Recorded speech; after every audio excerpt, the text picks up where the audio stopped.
है कि स्क्वायर जैसा होता है। स्क्वायर 2D फिगर है, क्यूब 3D फिगर है। ठीक है, मतलब कि आपके चारों साइड्स स्क्वायर में आपको पता है बराबर होते हैं।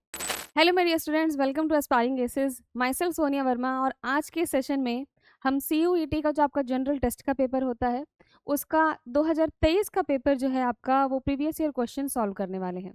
तो अभी तक आपका 2024 का मैं आपको पूरा पेपर जो है वो ऑलरेडी सॉल्व करवा चुकी हूँ। इस सेशन में हम 2023 का PYQ स्टार्ट करने वाले हैं जनरल टेस्ट का। तो चलिए स्टार्ट करते हैं हमारा आज का सेशन। जैसे जैसे क्वेश्चंस आपके सामने आते जाएं, ठीक है, एक बार पहले आप खुद से क्वेश्चन को रीड करो और फटाफट ट्राई करो कि क्या आप लॉजिकली उस क्वेश्चन को समझ पा रहे हो, कैसे हम उसको प्रोसीड कर सकते हैं, ठीक, किस तरीके से हम उसको सॉल्व कर सकते हैं। ठीक है, थोड़ा सा मतलब खुद से भी आपको दिमाग लगाना पड़ेगा। अगर आप खाली आप ऐसे है कि आपने वीडियो चला दी और आप वीडियो देख रहे हो, ठीक, मैं आपको सारे सॉल्यूशंस बता ही रही हूँ। अगर आप सिर्फ इस तरीके से चलोगे कि वीडियो चलाकर आप सिर्फ सॉल्यूशन देख रहे हो तो आप अपना दिमाग नहीं यूज कर रहे। ठीक है, और भाई जनरल टेस्ट जो जनरल एप्टीट्यूड है वो तब तक आपका बेटर नहीं होगा जब तक आप अपना खुद का दिमाग ना चलाओ। ठीक है, तो ये लॉजिकल रीजनिंग है ना, तो जब तक आप खुद लॉजिकली क्वेश्चन को नहीं सोचोगे तब तक आप उसको सीख नहीं पाओगे। ठीक है, तो मैं तो आपको सॉल्यूशन करा ही रही हूँ, बट आपको भी ट्राई करना है कि भाई आपका मेंटल एबिलिटी जो है वो कितना है ना, क्या आप उस क्वेश्चन को किस तरीके से समझ रहे हो, आपने सही समझा या गलत समझा। ठीक है, तो आप वीडियो पॉज करके पहले खुद से ट्राई करो। हो गया तो बहुत बढ़िया, नहीं हुआ, कहीं पे आपको प्रॉब्लम आ रही है तो आप वीडियो जो है प्ले करके फिर आप देखिए कि भाई कहाँ पर आप गड़बड़ कर रहे थे। ठीक है, तो खुद को एनालाइज करना सबसे ज्यादा इंपॉर्टेंट है। चलिए शुरू करते हैं हमारा आज का सेशन। पहला क्वेश्चन देखो, 2023 के पेपर में आपका क्या आया हुआ है। बहुत पेशेंसफुली हमें क्वेश्चन को तो पहले रीड करना है, बिकॉज मैक्सिमम टाइम क्या होता है ना कि आप क्वेश्चन पढ़ने में स्टेटमेंट्स गलत समझ लेते हो। ठीक, और वहीं से आपका जो इक्वेशंस बनानी है या जो आप लॉजिकली सोच रहे हो, आप गलत सोच के करोगे तो आंसर तो गलत ही आएगा। ठीक है, तो आपको ढंग से पहले तो स्टेटमेंट, क्योंकि यहाँ पर बहुत अजीब सी स्टेटमेंट दे रखी होती है।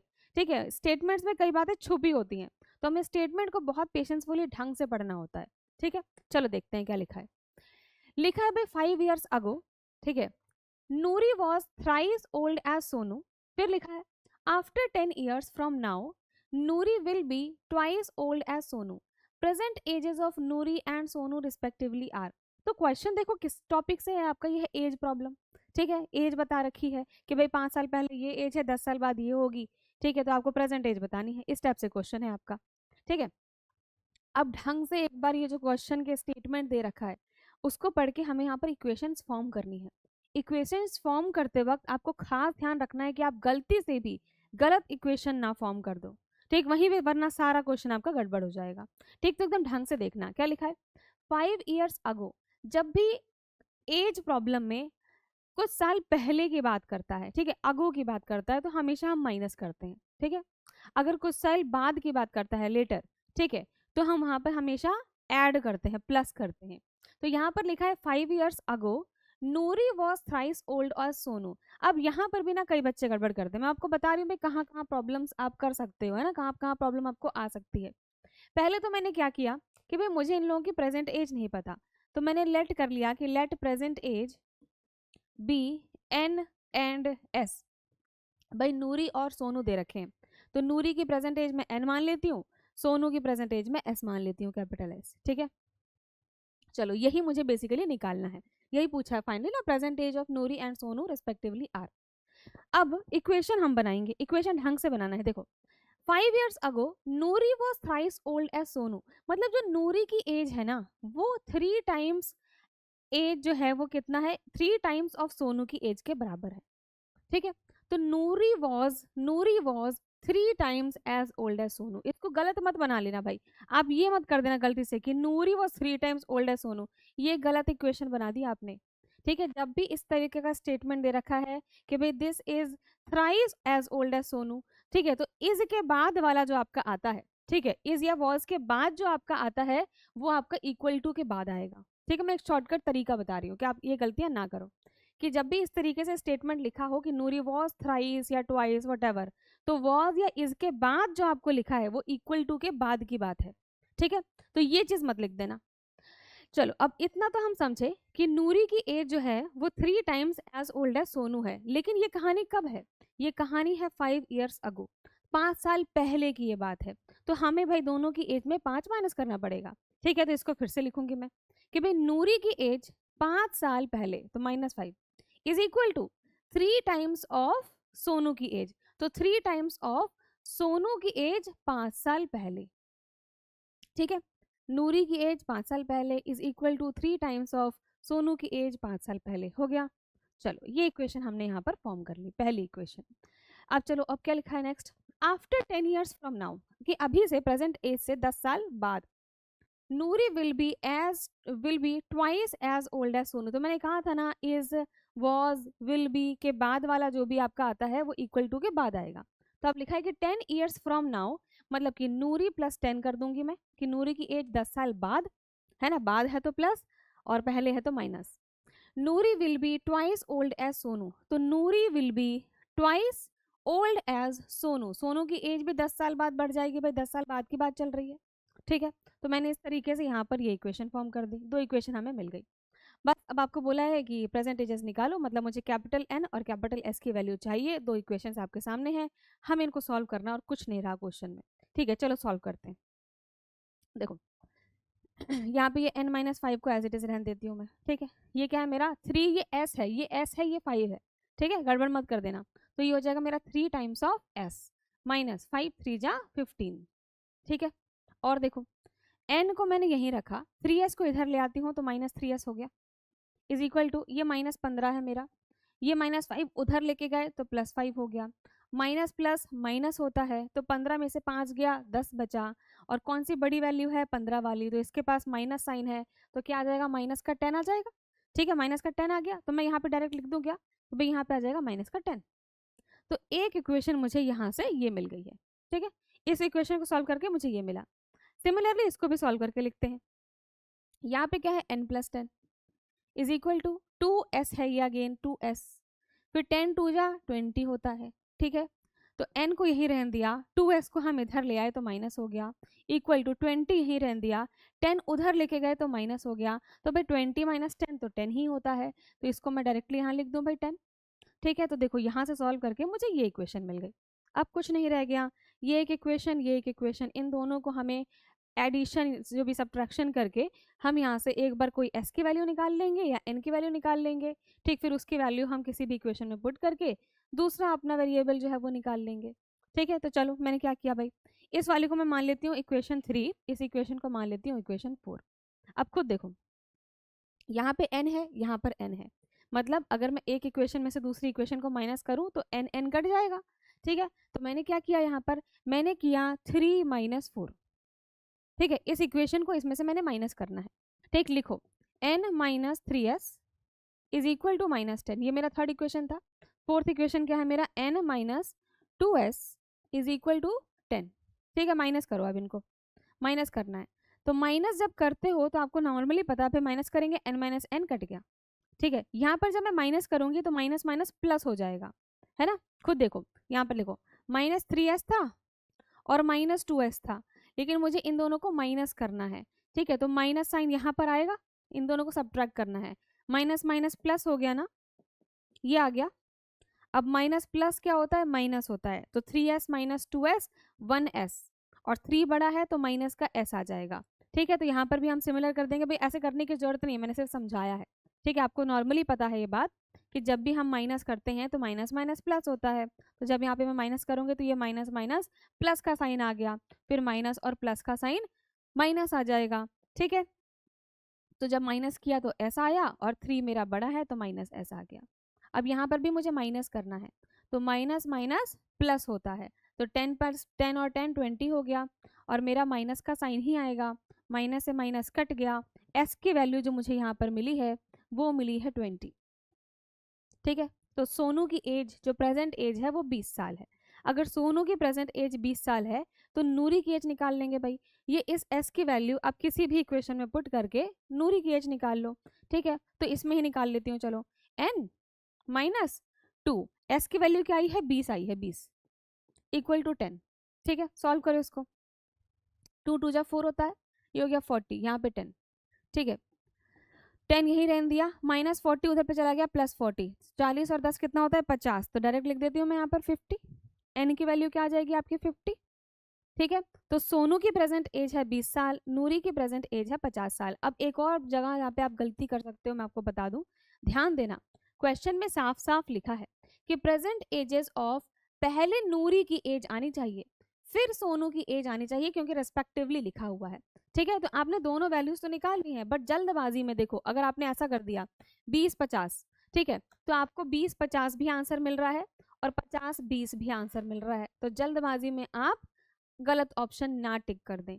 क्वेश्चन को ढंग से पढ़ें कि पहले मुझे नूरी की एज ही चाहिए, तो नूरी है 50 और सोनू की है 20, तो 50-20 मेरा करेक्ट आंसर होगा, डी वाला ऑप्शन। ठीक है, सी मत कर देना। क्लियर?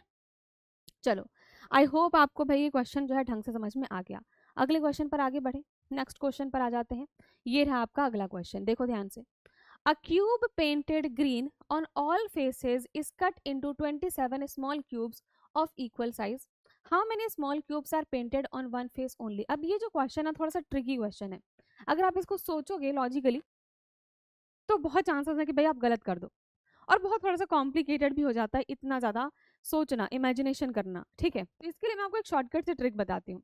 देखो क्या लिखा गया है, क्वेश्चन को पढ़ो। लिखा है कि अगर मेरे पास कोई एक क्यूब है, ठीक है, अगर मेरे पास यहाँ पर कोई क्यूब प्रेजेंट है, कोई क्यूब प्रेजेंट है, ठीक है, इस क्यूब को, क्यूब मान लो आप जैसे कि आप लूडो खेलते हो, डाइस है आपके पास, ठीक है, तो डाइस एक क्यूब ही है।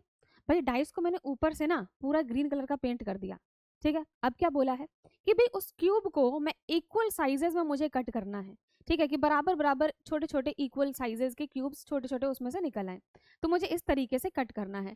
कट कितने स्मॉल क्यूब्स में किया भाई? 27 इक्वल स्मॉल क्यूब्स, ठीक है। तो 27 क्यूब्स मैं ऐसे कट करूंगी इस पूरे क्यूब को कि इसमें से छोटे छोटे 27 इक्वल साइज के क्यूब्स निकल जाएं।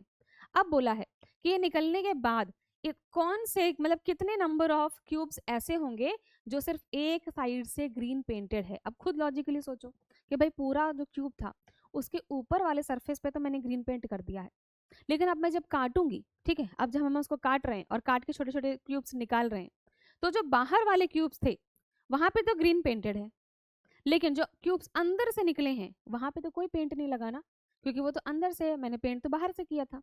ठीक है, तो अब यही आपको बताना है कि भाई ऐसे कितने क्यूब्स होंगे जो कि एक साइड से ग्रीन पेंटेड हैं। ठीक है, अब लॉजिकली आप ऐसा सोचोगे ना कि भाई कितने पीसेस में कट किया होगा, कैसे कैसे कलर्ड होंगे, कौन से कलर्ड नहीं होंगे, तो थोड़ा सा डिफिकल्ट हो जाता है। तो एक छोटा सा बहुत आसान सा ट्रिक बताती हूँ कैसे करना है हमें इस टाइप के क्वेश्चंस को सॉल्व। ठीक है, यहाँ पर लिख लो, यहाँ पर लिख लेना। इस टाइप का क्वेश्चन जब भी आए हमें एक फॉर्मूला याद रखना है, number of cubes whose only one face is painted। जब भी इस टाइप का क्वेश्चन आए कि भाई कितने क्यूब्स होंगे जो सिर्फ एक फेस से पेंटेड हैं, ठीक है, तो इसका फॉर्मूला होता है हमारा 6n-2 का होल स्क्वायर। ठीक है, अब यहाँ पर देखो 6n-2 का होल स्क्वायर, सिर्फ यहाँ पर एक n ऐसी चीज है जो मुझे नहीं पता, तो ये n क्या होगा। अब कुछ बच्चे गलती क्या करते हैं कि n को 27 ले लेते हैं, भाई 27 नहीं लेना। n क्या है एक्चुअली, n एक्चुअली क्या है, n ये बताता है कि जो मेरा लार्जर क्यूब है, ठीक है, जो मेरा लार्जर क्यूब है वो छोटे छोटे स्मॉल क्यूब्स में कट किया गया है, तो larger cube cut into smaller cubes. ठीक है, और कितने स्मॉलर क्यूब्स, भाई क्यूब्स का जो भी कोई क्यूब है तो उसका लेंथ होता है, ब्रेड्थ होता है, हाइट होता है ना, तीन चीजें हैं, लेंथ ब्रेड्थ हाइट।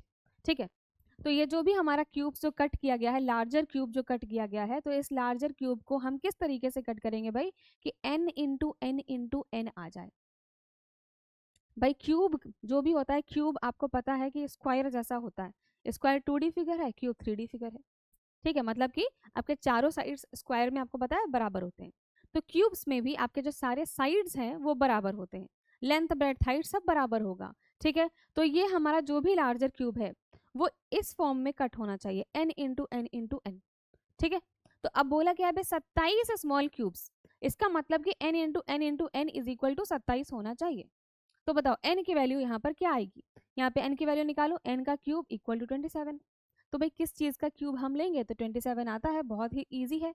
n की वैल्यू जब 3 होगी तो ही तो 3 का क्यूब 27 आएगा, भाई 3 3 जा 9 और 9 3 जा 27। ठीक है, तो n की वैल्यू 3 आई है, ना कि 27, गलती ना कर देना। ठीक है। तो हमें ये n की वैल्यू कैसे निकालनी होती है, आपको लिखा है कि भाई इतने स्मॉल क्यूब्स में काटा गया है, तो n into N into N equal to 27।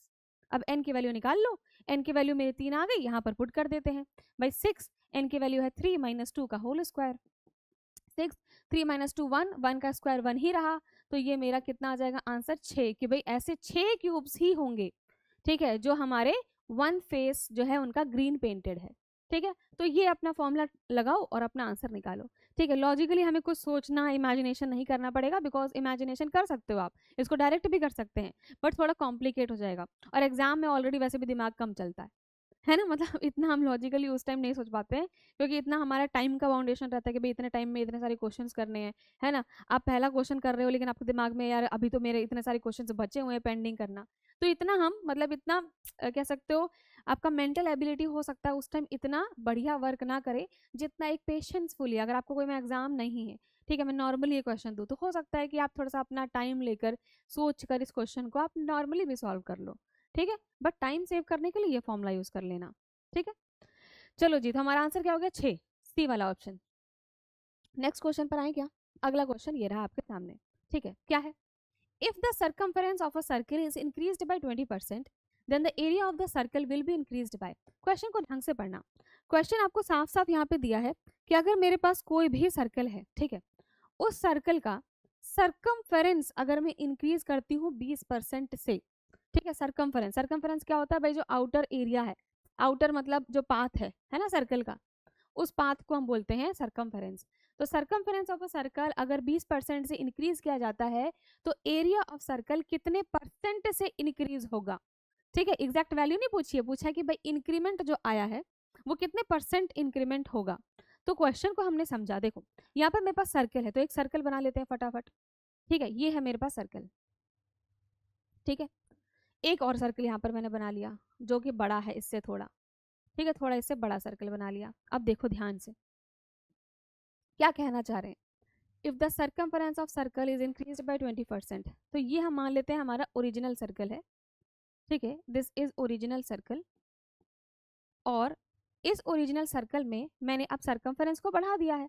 ठीक है, तो यहाँ पर इसका सर्कमफेरेंस क्या था भाई, अगर मैं ए पॉइंट से शुरू कर रही हूँ, तो यहाँ से चल के यहाँ से चल के यहाँ से चल के यहाँ से यहाँ तक, ये सर्कमफेरेंस है मेरा इस सर्कल का।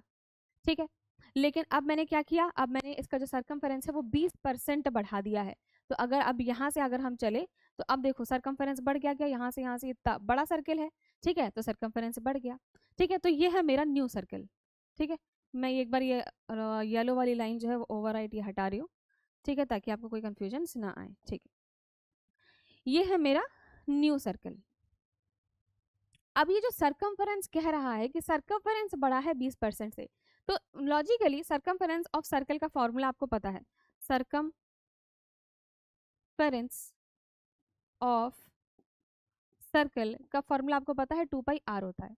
तो सर्कमफेरेंस पूरा का पूरा किस पे डिपेंडेंट है भाई, रेडियस पर। ठीक है, 2 वही रहा, पाई की वैल्यू वही रही 3.14, रेडियस बचा खाली, तो सर्कमफेरेंस पूरा रेडियस पे ही डिपेंडेंट है। तो ओरिजिनल सर्कल का अगर रेडियस मेरा r था, तो यहाँ पर रेडियस भी बढ़ गया होगा। ठीक है, यहाँ पर आपका रेडियस भी बढ़ गया, कैपिटल आर लिख देती हूँ, ये हमारा छोटा आर, ये बड़ा आर, ठीक है, रेडियस भी बढ़ गया है। ठीक, अब समझ गए आप क्वेश्चन को, थोड़ा सा लॉजिकली समझे। ठीक, अब बोला क्या है कि भाई अगर सर्कमफेरेंस यहाँ से यहाँ बढ़ा, 20% इंक्रीमेंट हुआ, तो कितना परसेंट इंक्रीमेंट होगा इसके एरिया में, बिकॉज इसका एरिया भी बढ़ेगा, ऑब्वियस बात है। तो यहाँ पे मैं फॉर्मूला एरिया का भी लिख लेती हूँ, एरिया ऑफ सर्कल का, एरिया ऑफ ये ओरिजिनल सर्कल की बात कर रही हूँ, तो एरिया ऑफ ओरिजिनल सर्कल कितना है, pi R square, pi R square. ठीक है, छोटा वाला आर लिया है मैंने। इस वाले केस में हमारा जो एरिया हो जाएगा वो क्या हो जाएगा, यहाँ लिख लेते हैं, area of new circle is equal to pi R square. यहाँ पे मैंने कैपिटल आर लिखा है बिकॉज ये वाला रेडियस है। ठीक है, अब आप क्वेश्चन को समझ गए हो अच्छे से। ठीक है, क्वेश्चन आपको समझ में आ चुका है। अब यहाँ पर हम इसको सॉल्व करने की कोशिश करते हैं। देखो, जो ये बात बोली गई कि सर्कमफेरेंस आपका इंक्रीज होता है 20% से, इसका मतलब वो यही कह रहा है कि रेडियस भी 20% से इंक्रीज होगा। ठीक है, इसका मतलब रेडियस भी आपका बढ़ेगा, सिंपल सी बात है, रेडियस भी आपका इंक्रीज हो रहा है 20% से। ठीक है, तो अब यहाँ पर मैं लिख रही हूँ क्या, कि रेडियस ऑफ न्यू सर्कल क्या हो जाएगा, पुराने वाले सर्कल का रेडियस तो स्मॉल आर है, लेकिन जब ये 20% बढ़ गया तो ये क्या हुआ, रेडियस ऑफ न्यू सर्कल क्या हो जाएगा, 20% बढ़ा है, 20%। इसका मतलब कि जो मेरा ओरिजिनल रेडियस था प्लस 20% ऑफ पुराना वाला रेडियस। मैंने प्लस क्यों किया है, बिकॉज इंक्रीमेंट हुआ है। ठीक है, कितना इंक्रीमेंट हुआ है, 20% हुआ है, तो 20% ऑफ आर में मैंने आर को ऐड कर दिया। आई बात समझ में कैसे हमें इक्वेशन बनानी होती है। ये ओरिजिनल सर्कल का था भाई, इसमें 20% इंक्रीमेंट आया है, तो दिस प्लस 20% ऑफ आर। ठीक है, इसको सॉल्व कर लेते हैं फटाफट। नीचे लिया मैंने एलसीएम 100, ये 100 का लेना है, इसको काटो, 0 से 0 कट गया, 2 5 जा 10।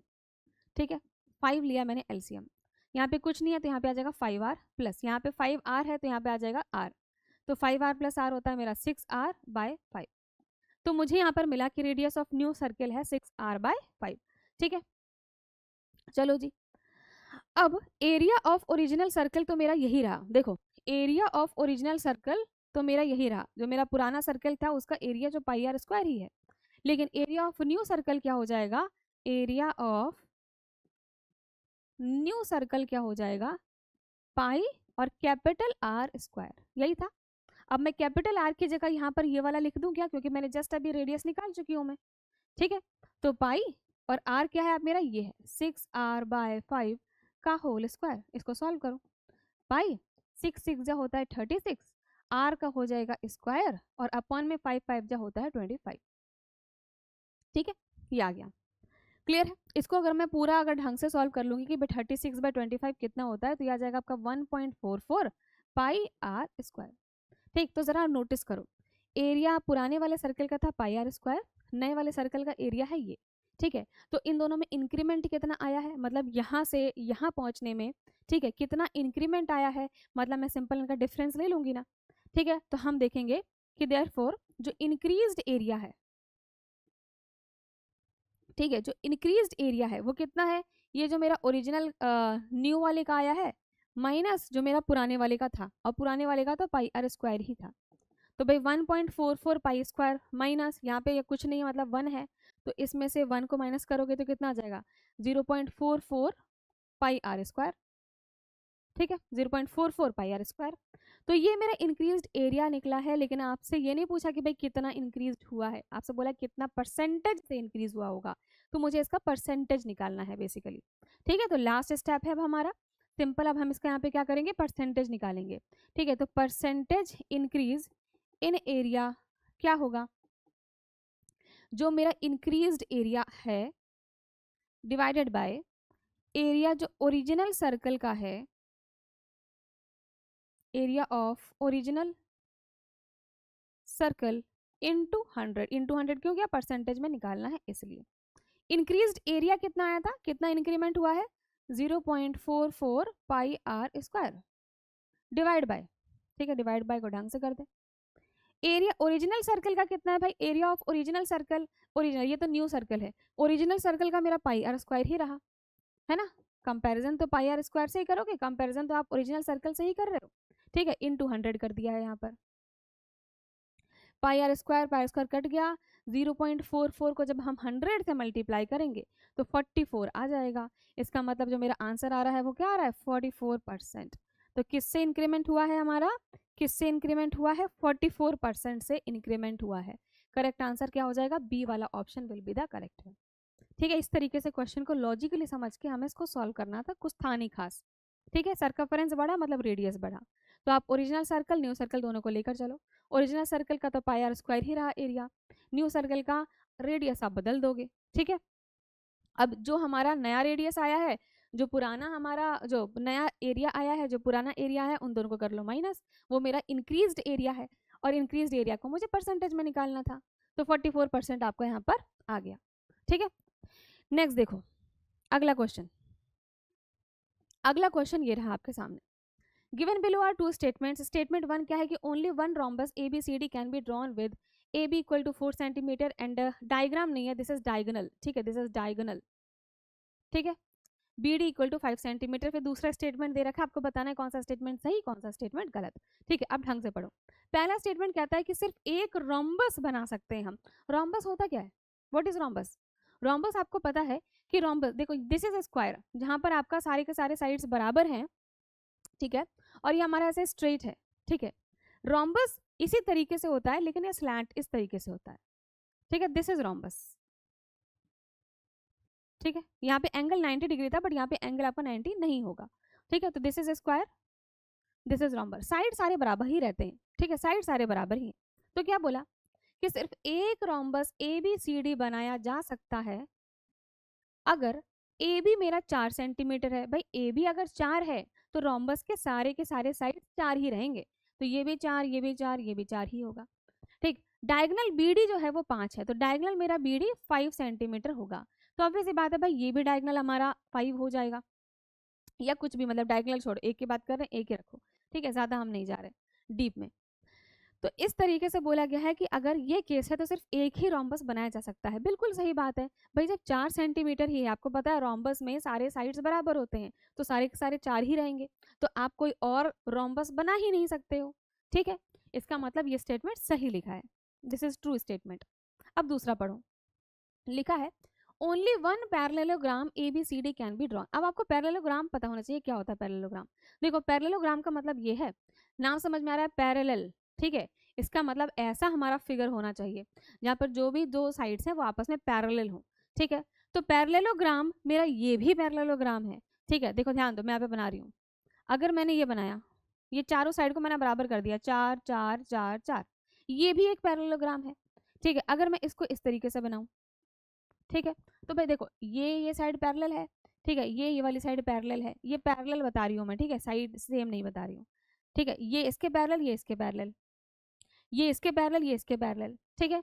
बट यहाँ पर क्या केस हो गया कि अगर ये वाला साइड मेरा 5 है तो ये भी 5 है, बट ये अगर मेरा 3 है तो ये भी 3 है, तो यहाँ पर सारी साइड्स बराबर नहीं है, ठीक है। तो पैरेललोग्राम कुछ भी बन सकता है, उसमें साइड्स जरूरी नहीं है कि सारी साइड्स बराबर ही हो, ठीक है, ऑपोजिट बराबर होंगी, ठीक है, ओके। चलो इसके अलावा अब हम देखें, यहाँ पर लिखा है कि only one parallelogram ABCD drawn, ठीक है। अगर AB जो है वो मेरा 6 सेंटीमीटर है, बोला है कि AB जो है वो क्या है, 6 सेंटीमीटर, तो चलो मैं यहाँ पर 6 मान लेती हूँ, ठीक है। ये A B C और D, AB को मैं 6 सेंटीमीटर मैंने मान लिया, ठीक है, और BD जो डायगोनल है मेरा वो 8 सेंटीमीटर है। तो बोला है कि एक ही पैरेललोग्राम बन सकता है, नहीं जी, आप ऐसा भी बना सकते हो कि ये सारे के सारे साइड मेरे सेम हो 6, या फिर ऐसा भी हो सकता है कि मेरा जो ये वाला साइड है वो 6 है, ये भी 6 है, ठीक है, बट ये मेरा 3 3 हो जाए या कुछ और हो जाए, ठीक है। तो मतलब सिर्फ एक पैरेललोग्राम बने ऐसा कोई जरूरी नहीं है, एक से ज्यादा भी बना सकते हैं। So this statement is wrong. तो statement 1 is true but second is false. कहाँ गया, कहाँ गया, statement 1 is true but second is false, ठीक है। सी वाला ऑप्शन जो है वो मेरा एकदम सही दिख रहा है। नेक्स्ट क्वेश्चन पर आए, अगला क्वेश्चन ये रहा, देखो लिखा है how many parallelograms are there in the following figure. ये आपका काउंटिंग फिगर से क्वेश्चन है, काउंटिंग फिगर, ठीक है। इस फिगर में बोला है कि भाई कितने नंबर ऑफ पैरेललोग्राम्स टोटल बनाए जा सकते हैं, ठीक है, टोटल यहाँ पर कितने नंबर ऑफ पैरेललोग्राम्स बना सकते हैं। अब मैं आपको एक तरीका बताती हूँ कि भाई कभी भी आप इस टाइप के क्वेश्चन को गलत नहीं करोगे। देखो ये ऐसा फिगर है, अब इसमें अगर आप काउंट करने लग जाओ ना, ऐसे नॉर्मली काउंट करने लग जाओ, आप गलती कर दोगे। तो देखो सबसे बढ़िया तरीका है कि सबसे पहले हम पूरे फिगर में, ठीक है, सेपरेटली हम देखते हैं कि भाई अलग अलग करके कितने हमारे पैरेललोग्राम बन सकते हैं, सेपरेट देखेंगे, ठीक है। सेपरेट जब हम देख लें तब हम मिक्स वाले देखेंगे कि मिक्स करके, ठीक है, दो जो हमने सेपरेट लिए थे उनको मिक्स करके कितने नए पैरेललोग्राम्स बन रहे हैं, ठीक है। तो ये तरीका हम यहाँ पे अप्लाई करके चलो चेक करते हैं। अब पहले मैंने क्या किया, पहले मैंने सेपरेटली काउंट किया, तो सेपरेटली देखा भाई, तो ये मेरा 1, ठीक है, ये 2, ये 3, ये 4, ये 5, ये 6, ये 7 और ये 8। इस 8 में तो किसी को कोई दिक्कत नहीं हुई होगी, ठीक है। तो सेपरेटली मेरे कितने हैं, 8 पैरेललोग्राम है। अब मिक्स करके देखना है। अब मिक्स करके भी क्या करो, ऐसा नहीं कि रैंडमली देखो, अब मिक्स करके ये देखो कि चलो अभी हम सेपरेटली मैंने देखा तो एक मेरा पैरेललोग्राम ऐसा था। अब एक के बाद अगर मैं दो पैरेललोग्राम को मिक्स करके देखती हूँ कि कितने नए हमारे पैरेललोग्राम बन रहे हैं, ठीक है। तो मिक्स करके देखा, लेकिन कौन से वाले पहले मिक्स करेंगे हम, जब दो आपके मिक्स हो रहे हो, ठीक है, दो पैरेललोग्राम्स मिक्स करके हम देखेंगे। तो दो पैरेललोग्राम मिक्स करके लेट्स सी कितने बन रहे हैं, भाई दो को मिक्स करना है, तो दो को मिक्स करके देखो एक ये बना, ठीक है। 2 को मिक्स करके एक ये भी बन रहा है, ठीक है, 2 को मिक्स करके ये बन रहा है, 2 को मिक्स करके ये बन रहा है, ठीक है, और आप एक मिस कर गए हो, एक क्या बन सकता है, बीच में भी ये वाला भी मिक्स करके आप बना सकते हो, ठीक है। कितने बना लिए मैंने भाई, पिंक से ये 1 2 3 4 5 और 6, 6 बन गए अभी तक, ठीक है, 6 बन गए मेरे सीधे सीधे। लेकिन आपने देखा भाई 2 को मिक्स करके 6 तो बन गए हैं, बट स्लैंट भी तो कर सकते हो आप, 6 के बाद ये 7, ये 8, ये 9 और ये 10, ठीक है। तो 10 मेरे बन गए हैं 2 पैरेललोग्राम को मिक्स करके। मैं फिर से रिपीट कर दूं, गलती ना करो, ध्यान दो। 2 को मिक्स करके बनाना है, 2 को मिक्स करके क्या बन रहा है, एक ये बन रहा है, ठीक है, दूसरा ये बन रहा है, तीसरा ये बन रहा है, चौथा ये वाला बन रहा है, ठीक है, बीच में पांचवा ये बन रहा है, सिक्स्थ ये बन रहा है, ठीक है। अब इसको हटा रही हूँ, 6 बन गए यहाँ तक, 6 के बाद 7 ये बन रहा है, 8 ये बन रहा है, 9 ये बन रहा है और 10 ये बन रहा है। तो 2 को मिक्स करके मैंने बना लिए हैं टोटल 10 पैरेललोग्राम। अब लो भाई 2 के बाद 3 को मिक्स करके हम कितने बना पाएंगे, मतलब स्टेप बाय स्टेप चल रहे हैं हम, ठीक है, स्टेप बाय स्टेप। 2 को मिक्स करके 10 बन गए। अब 3 को मिक्स करके देखो, 3 को मिक्स करके मतलब भाई 1 2 3, 3 को मिक्स करके एक पैरेललोग्राम ये बना, ठीक है, 3 को मिक्स करके एक पैरेललोग्राम ये बना, इसके अलावा कोई और ऑप्शन नहीं है मेरे पास, ठीक है। तो यहाँ से 2 बने, सिमिलरली यहाँ से भी 3 को मिक्स करके एक बना, 3 को मिक्स करके ये 2 बना, तो 3 को मिक्स करके 4 बन रहे हैं। इसके अलावा कहीं से भी 3 को मिक्स करके आप कोई नया पैरेललोग्राम नहीं बना पाओगे, ठीक है। तो इसको हटाया और यहाँ पे लिखा 3 को मिक्स करके मेरे 4 पैरेललोग्राम बन रहे हैं, ठीक है। अब 4 को मिक्स करके देखो कितने पैरेललोग्राम बनेंगे, 4 को मिक्स करके, तो 4 को मिक्स करके तो एक ये बन रहा है और एक ये बन रहा है, 2 तो साफ साफ दिख रहे हैं आपको, ठीक है, 2 दिख रहे हैं, ठीक है। लेकिन और भी दिख रहा है क्या, 4 को, 4 को मिक्स करके, 4 को मिक्स करके ये भी तो एक बन गया भाई, 4 पैरेललोग्राम को मिक्स करके एक ये बन गया, 4 को मिक्स करके एक ये बन गया, उसी तरीके से बीच वाला बन जाएगा एक, तो ये 3 और मैंने बना दिए, 1 2 और बीच वाला 3, ठीक है। तो 2 + 3 कर देती हूँ यहाँ पर, ठीक है, 4 को मिक्स करके बना दिया। अब क्या आप 5 को मिक्स करके बना पाओगे क्या, 5 एक तो ऑड नंबर हो गया, अब आप खुद देखो, सीधे से तो 4 ही बन सकता था, पांचवा तो कहीं है नहीं। तो हम अगर इस तरीके से देखेंगे तो भाई ये 4 या तो 6 बन सकता है, पांचवा तो नहीं बन सकता है ना, मतलब 5 सेपरेट पैरेललोग्राम को मिक्स करके हम कोई नया पैरेललोग्राम नहीं बना पा रहे हैं, तो 5 को तो छोड़ दो। अब देखना है कि भाई 6 पैरेललोग्राम को मिक्स करके क्या आप कोई नया पैरेललोग्राम बना पाओगे क्या, सीधे में तो 4 ही है, बट अगर ऐसे देखा तो 6 को मिक्स करके, भाई 3 3 6 को मिक्स करके एक ये नया बना, ठीक है। फिर दूसरा ऑप्शन क्या है, 6 को मिक्स करके एक ये भी तो बन सकता है, इसके अलावा कोई ऑप्शन है क्या, इसके अलावा कोई ऑप्शन नहीं है कि आप 6 पैरेललोग्राम को मिक्स करके आप कुछ नया बना पाओ। तो 6 को मिक्स करके हमारे पास 2 पैरेललोग्राम और बन रहे हैं, ठीक है। 6 के बाद देखो 7 भी नहीं ले पाओगे आप, 7 ऑड नंबर हो गया, सीधे में तो जाएगा नहीं, और ना ही आपका इस तरीके से 7 हो पाएगा। हाँ, लेकिन 8 जरूर हो सकता है कि 1 2 3 4 5 6 7 8, आठों को मिला के मतलब एक कंप्लीट पूरा जो बाहर वाला मेरा पैरेललोग्राम है वो अभी तक काउंट नहीं किया गया। तो ये सारे मैंने मिक्स करके देख लिए और फाइनली मेरा एक कंप्लीट वाला आ जाएगा, ठीक है, जो सबसे बड़ा, ठीक है, कंप्लीट या लार्जर पैरेललोग्राम जो हमें मिल रहा है, ठीक है। तो यहाँ से एक मिल रहा है, बस अब काउंट कर लो फटाफट सारे, ठीक है। ये 10 और 8 18, 19 20 21 22, 23 24, 25 26 27 28 29 और 30, 30 पैरेललोग्राम मेरे बन सकते हैं। करेक्ट आंसर मेरा बी वाला ऑप्शन है 30, ठीक है। अगर आपने एक भी यहाँ पर पैरेललोग्राम मिस किया होता तो आपको इनमें से ऑप्शन मिल जाता और आप गलत आंसर टिक करके आ जाते। तो बढ़िया तरीका ये है कि भाई सेपरेटली आप फिगर को एनालाइज करो, उसके हिसाब से यहाँ पर चीज़ों को, फिगर्स को काउंट करो। पहले सेपरेटली देखो, फिर मिक्स करके देखो। मिक्स करके भी मैंने क्या क्या किया भाई, एक एक स्टेप बाय चले हैं, ठीक है, कि पहले 2 पैरेललोग्राम को मिक्स करके देखा, फिर 3 पैरेललोग्राम को मिक्स करके देखा, फिर 4 को, फिर 5, ठीक है, फिर 6। जो पॉसिबल है वो तो ठीक है, जो पॉसिबल ही नहीं है उसको मैंने यहाँ पर नहीं लिखा भाई। 5 पैरेललोग्राम मिक्स करके कुछ नहीं बन रहा था, ठीक है, 7 पैरेललोग्राम मिक्स करके कुछ नहीं बन रहा था, लेकिन 8 पैरेललोग्राम मतलब कि आपका जो कंप्लीट एक बड़ा वाला पैरेललोग्राम है उसको मैंने यहाँ पर लास्ट में काउंट कर लिया है, ठीक है। चलिए नेक्स्ट क्वेश्चन पर आए। अगला क्वेश्चन आपके सामने है, ये रहा, मैच लिस्ट 1 विद लिस्ट 2, ठीक है, ये लिस्ट 1 है, ये लिस्ट 2 है, आपको मैच द फॉलोइंग करना है। क्या लिखा है क्वेश्चन में कि LCM of this and this HCF of this and this, LCM of this and this, HCF of this and this, ठीक है, कौन सा क्या होगा।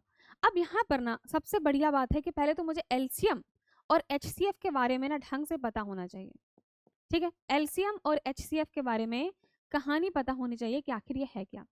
LCM आपको पता होता है लीस्ट कॉमन फैक्टर, ठीक है, और HCF होता है आपका हाईएस्ट कॉमन फैक्टर। पहले तो मैं लिख लेती हूँ क्वेश्चन को। LCM ऑफ किसका चाहिए भाई, मेरा 2 इंटू 2 की पावर 2 इंटू 3 की पावर 3 इंटू 5 की पावर 4 इंटू 7। दूसरा क्या है, 2 की पावर 3 इंटू 3 इंटू 5 इंटू 7 की पावर 4, ठीक है, एक तो ये चाहिए, ठीक है। फिर HCF लिखा है, यहाँ पे HCF लिख लेती हूँ। अगला मेरा ऑप्शन है वो मेरा HCF का है, तो 2 की पावर 3 इंटू 3 की पावर 2 इंटू 5, यहाँ पे क्या है 3 की पावर 2 इंटू 2 की पावर 4 इंटू 5 की पावर 3, ठीक है। सी वाला ऑप्शन फिर से LCM का है, ठीक है, यहाँ पे आंसर लिख लेंगे हम, ठीक है। तो ये मेरा फर्स्ट है, ठीक है, ये मेरा यहाँ पर सेकंड क्वेश्चन है, यहाँ पे थर्ड लिख रही हूँ। थर्ड क्या है, 5 की पावर 7 इंटू 7 की पावर 5 इंटू 2 की पावर 12 एंड 3 की पावर 5 इंटू 7 की पावर 14 इंटू 2 की पावर 6, ठीक है, यहाँ पर आ जाएगा आंसर, ठीक है। फोर्थ क्या है, यहाँ पे लिख रही हूँ HCF 5 की पावर 7 इंटू 7 की पावर 5 इंटू 2 की पावर 12। दूसरा क्या है 3 की पावर 5 इंटू 7 की पावर 4 इंटू 2 की पावर 6 इंटू 11, ठीक है, यहाँ पर इसका आंसर लिख लेंगे हम। चलो अब पहले तो हमें ये समझना है कि जब भी हम LCM की बात करते हैं, ठीक है, लीस्ट कॉमन फैक्टर, और आपको इस तरीके से ये दो दे रखे हैं, तो LCM में हमेशा हम यूनिक प्राइम फैक्टर्स निकालते हैं। यहाँ पर लिख लो इस बात को, LCM में हमेशा हम यूनिक प्राइम फैक्टर्स निकालते हैं। मतलब यूनिक मतलब हो गया ऐसे प्राइम फैक्टर्स जो भी अलग अलग यूनिक आपके निकल सकते हैं सारे, ठीक है। लेकिन जब आप HCF की बात करोगे तो यहाँ पे आपको यूनिक प्राइम फैक्टर्स नहीं निकालने हैं, यहाँ पर आपको कॉमन प्राइम फैक्टर्स देखने होते हैं, जो दोनों में कॉमन हो वही आप कंसिडर करके चलोगे, ठीक है, कॉमन प्राइम फैक्टर्स, ठीक है, जो दोनों में कॉमन हो वही हम लेकर चलेंगे। अच्छा एक और बात यहाँ पर कि LCM लिखा है लीस्ट कॉमन फैक्टर, तो जब यहाँ पर लीस्ट होता है तो यहाँ पर आप हाईएस्ट पावर को कंसिडर करते हो, ठीक है। हाईएस्ट पावर याद करने का तरीका क्या है, opposite, least common factor least तो हाईएस्ट पावर देखोगे, हाईएस्ट कॉमन फैक्टर तो आप यहाँ पर लीस्ट पावर देखोगे, ठीक है। ये दो बात मैंने आपको बताई। LCM में लीस्ट कॉमन फैक्टर है तो हाईएस्ट पावर देखा जाएगा, HCF में हाईएस्ट कॉमन फैक्टर है तो लीस्ट पावर देखा जाएगा। यहाँ पर यूनिक प्राइम फैक्टर्स देखते हैं, मतलब जितने भी अलग अलग टाइप के बन सकते हैं। HCF में कॉमन वाले प्राइम फैक्टर देखोगे, यूनिक सारे नहीं देखने, जो सिर्फ कॉमन है दोनों में वही देखेंगे, ठीक है। अब लिखना चालू करो, देखो यहाँ पे यूनिक प्राइम फैक्टर्स देखने हैं जितने भी आपके यूनिक बन सकते हैं, और वो भी हाईएस्ट पावर देखना है। तो देखो 2 की पावर 2, 2 की पावर 3, ठीक है, इन दोनों में कंपेयर करना है ना मुझे, ये 2 की पावर 2 है, ये 2 की पावर 3 है, तो मेरा आंसर में मुझे क्या लिखना चाहिए, जो हाईएस्ट पावर है वो लिखूंगी मैं, ठीक है। हाईएस्ट पावर कौन सा है मेरा, 2 की पावर 3 मेरा हाईएस्ट पावर है, तो ये एज इट इज आएगा, ठीक है। अब देखो 3 3 दोनों में है, यहाँ 3 की पावर 1 है, यहाँ पे 3 की पावर 3 है, क्या लेते हैं हम हाईएस्ट पावर, तो 3 की पावर 3 हो जाएगा, इनटू 5 की पावर यहाँ 4 है, यहाँ पे 1 है, तो 5 की पावर हाईएस्ट पावर है आपकी 4 4 लिख दूंगी।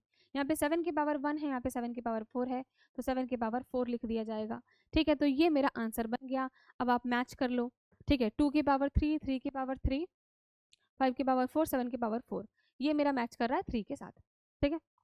नेक्स्ट देखो 5 की पावर 7, और यहाँ पर कहीं 5 दे ही नहीं रखा, देखो ध्यान से देखना, यहाँ पे लिखा 5 की पावर 7, दूसरे में कहीं 5 दे ही नहीं रखा।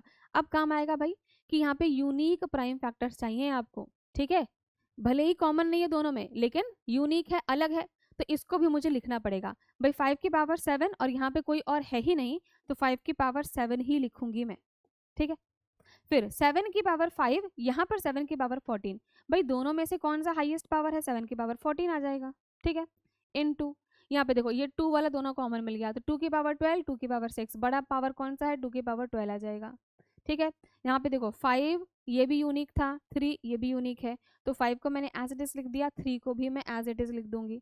मुझे हाईएस्ट पावर चाहिए, ठीक है, और जो यूनिक प्राइम फैक्टर्स हो, जरूरी नहीं कि भाई दोनों में कॉमन हो, कॉमन अगर है दोनों में अगर है तो आप हाईएस्ट पावर देख लोगे, अगर कॉमन नहीं है तो उसको हम एज इट इज लिख देते हैं। ठीक है, तो आंसर क्या आ जाएगा 5 की पावर 7, 7 की पावर 14, 2 की पावर 12, 3 की पावर 5। तो मेरा जो सेकंड है, नहीं थर्ड जो है वो मैच करेगा इसके साथ, है ना। ये मैं थर्ड वाला क्वेश्चन सॉल्व कर रही थी। ठीक है, अब एचसीएफ पे आ जाओ।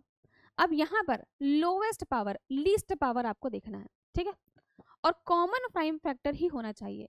तो देखो 2 क्या मेरा कॉमन है क्या दोनों में? यस, 2 मेरा यहाँ पर कॉमन है। और 2 में से लीस्ट पावर किसका? भाई 2 की पावर 3, 2 की पावर 4, तो लीस्ट है मेरा 2 की power 3।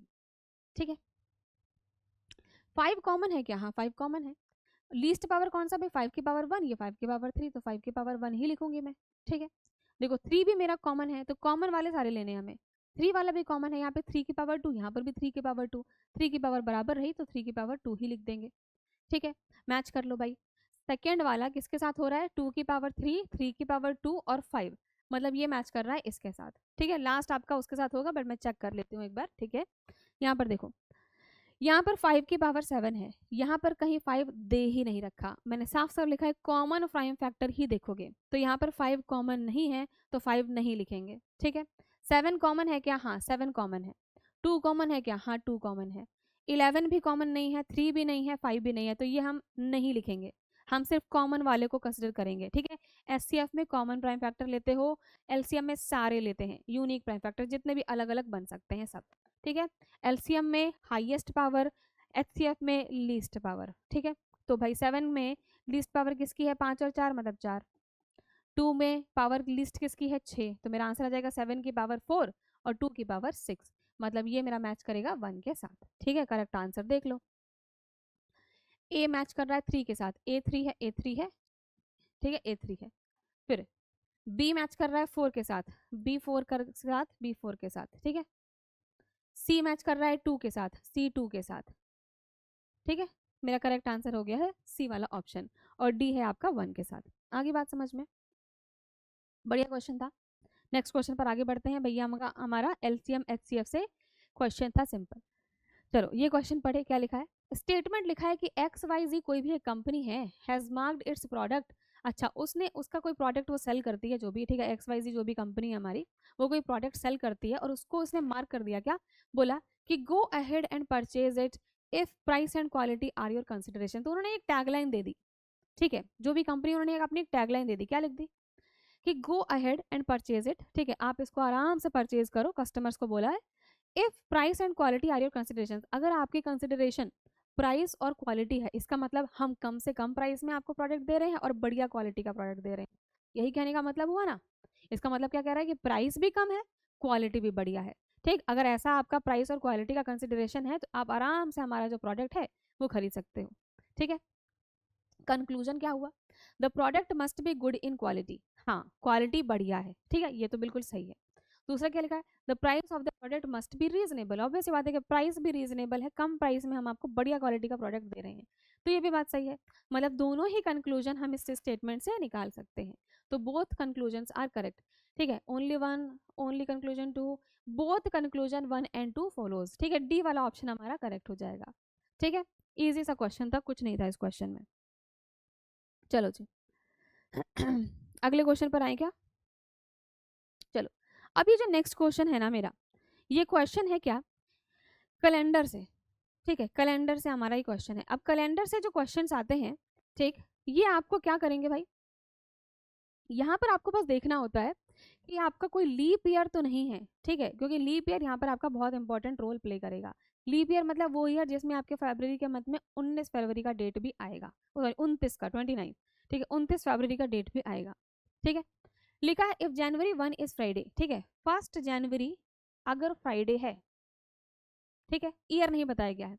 What is the last day of the month? Last day of the month March in a leap year, तो बोला last day of the month. तो भाई आपको पता है कि भाई मार्च में तो 31 दिन होते हैं, है ना। जनवरी ऐसे काउंट करते ना बचपन में, जनवरी फरवरी मार्च, मार्च ये ऊपर आया तो इसमें 31 दिन होंगे, है ना, बचपन वाला खेल है वही है। ठीक है, तो बोला है क्या कि लास्ट डे ऑफ मंथ मार्च, मतलब 31 मार्च। आपसे पूछा गया है, आपसे बोला है कि 31 मार्च को कौन सा दिन होगा ये बताना है। बोला है कि ये जो ईयर है ना, ईयर दे नहीं रखा बट आपको दे रखा है कि भाई ये एक लीप ईयर है। तो आप समझ गए ये बात कि अगर ये लीप ईयर है तो यहाँ पर 29 फेब का भी डेट आएगा, ठीक है। वरना नॉर्मली जो लीप ईयर नहीं होते हैं उसमें 28 फरवरी आखिरी दिन होता है फरवरी मंथ का, ठीक है।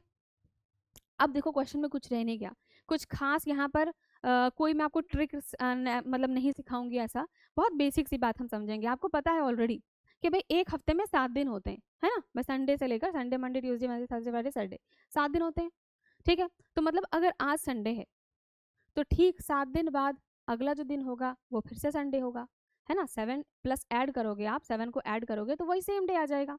यही लॉजिक हम अप्लाई करके इस क्वेश्चन को करेंगे सॉल्व।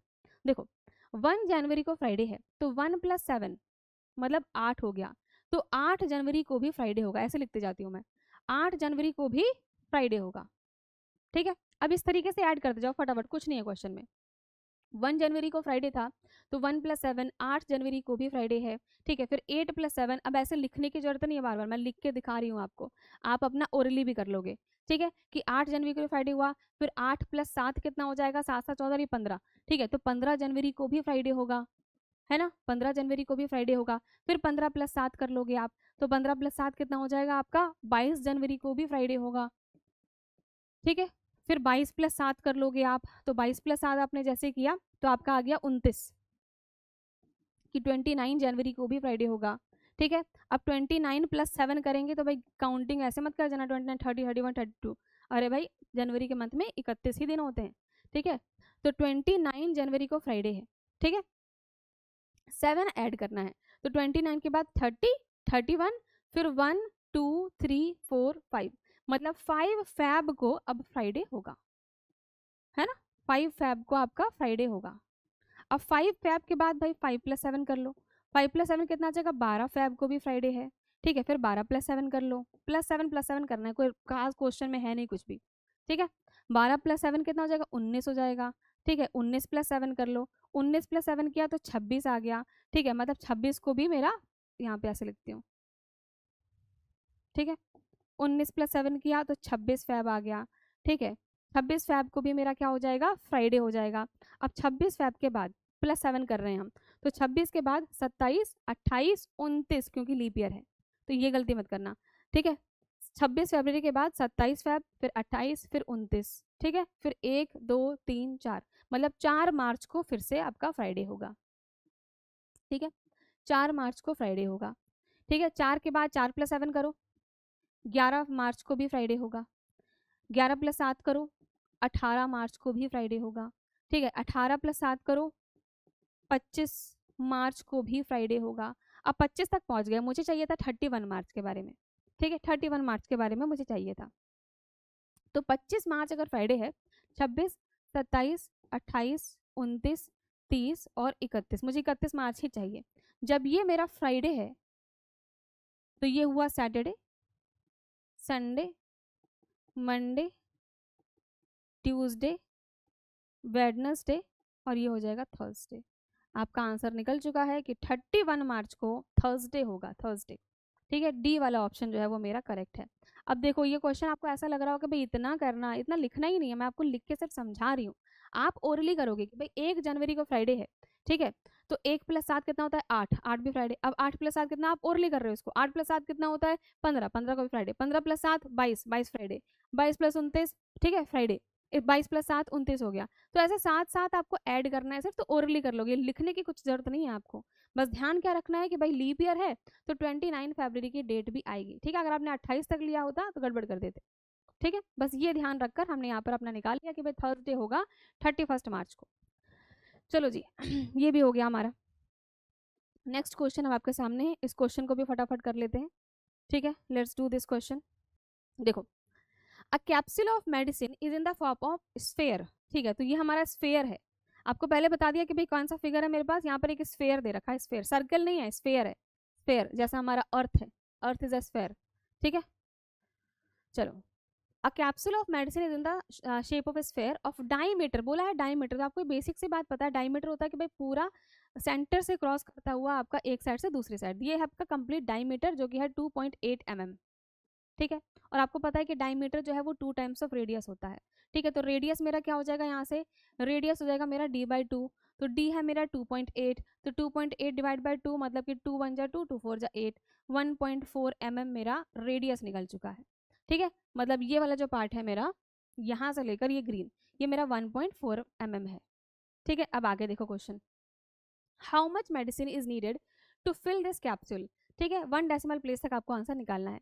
लिखा है कि कितना मेडिसिन हमें चाहिए होगा कि पूरा कैप्सूल फुल हो जाए, मतलब बेसिकली उसके वॉल्यूम की बात कर रहा है कि पूरा स्फेयर का वॉल्यूम क्या है, ये बात कर रहा है। ठीक है, इनडायरेक्टली पूछा है आपसे वॉल्यूम, डायरेक्टली नहीं बोला कि वॉल्यूम निकालो, बोला है कि भाई how much medicine is needed to fill the capsule, पूरे स्फेयर में हमें कैप्सूल में मेडिसिन को फिल करना है। आपने वो कैप्सूल्स खाई है ना, ऊपर से लेयर होती है, अंदर से पूरा आपका मेडिसिन भरा हुआ होता है ना, वैसा ही आपका है। तो यहाँ पर हमें वॉल्यूम ऑफ स्फेयर निकालना है। बेसिकली वॉल्यूम ऑफ स्फेयर का फॉर्मूला क्या होता है, 4/3 पाई आर क्यूब। अगर आपको ये फॉर्मूले नहीं याद है ना तो सबसे बड़ी मतलब गड़बड़ वाली बात है।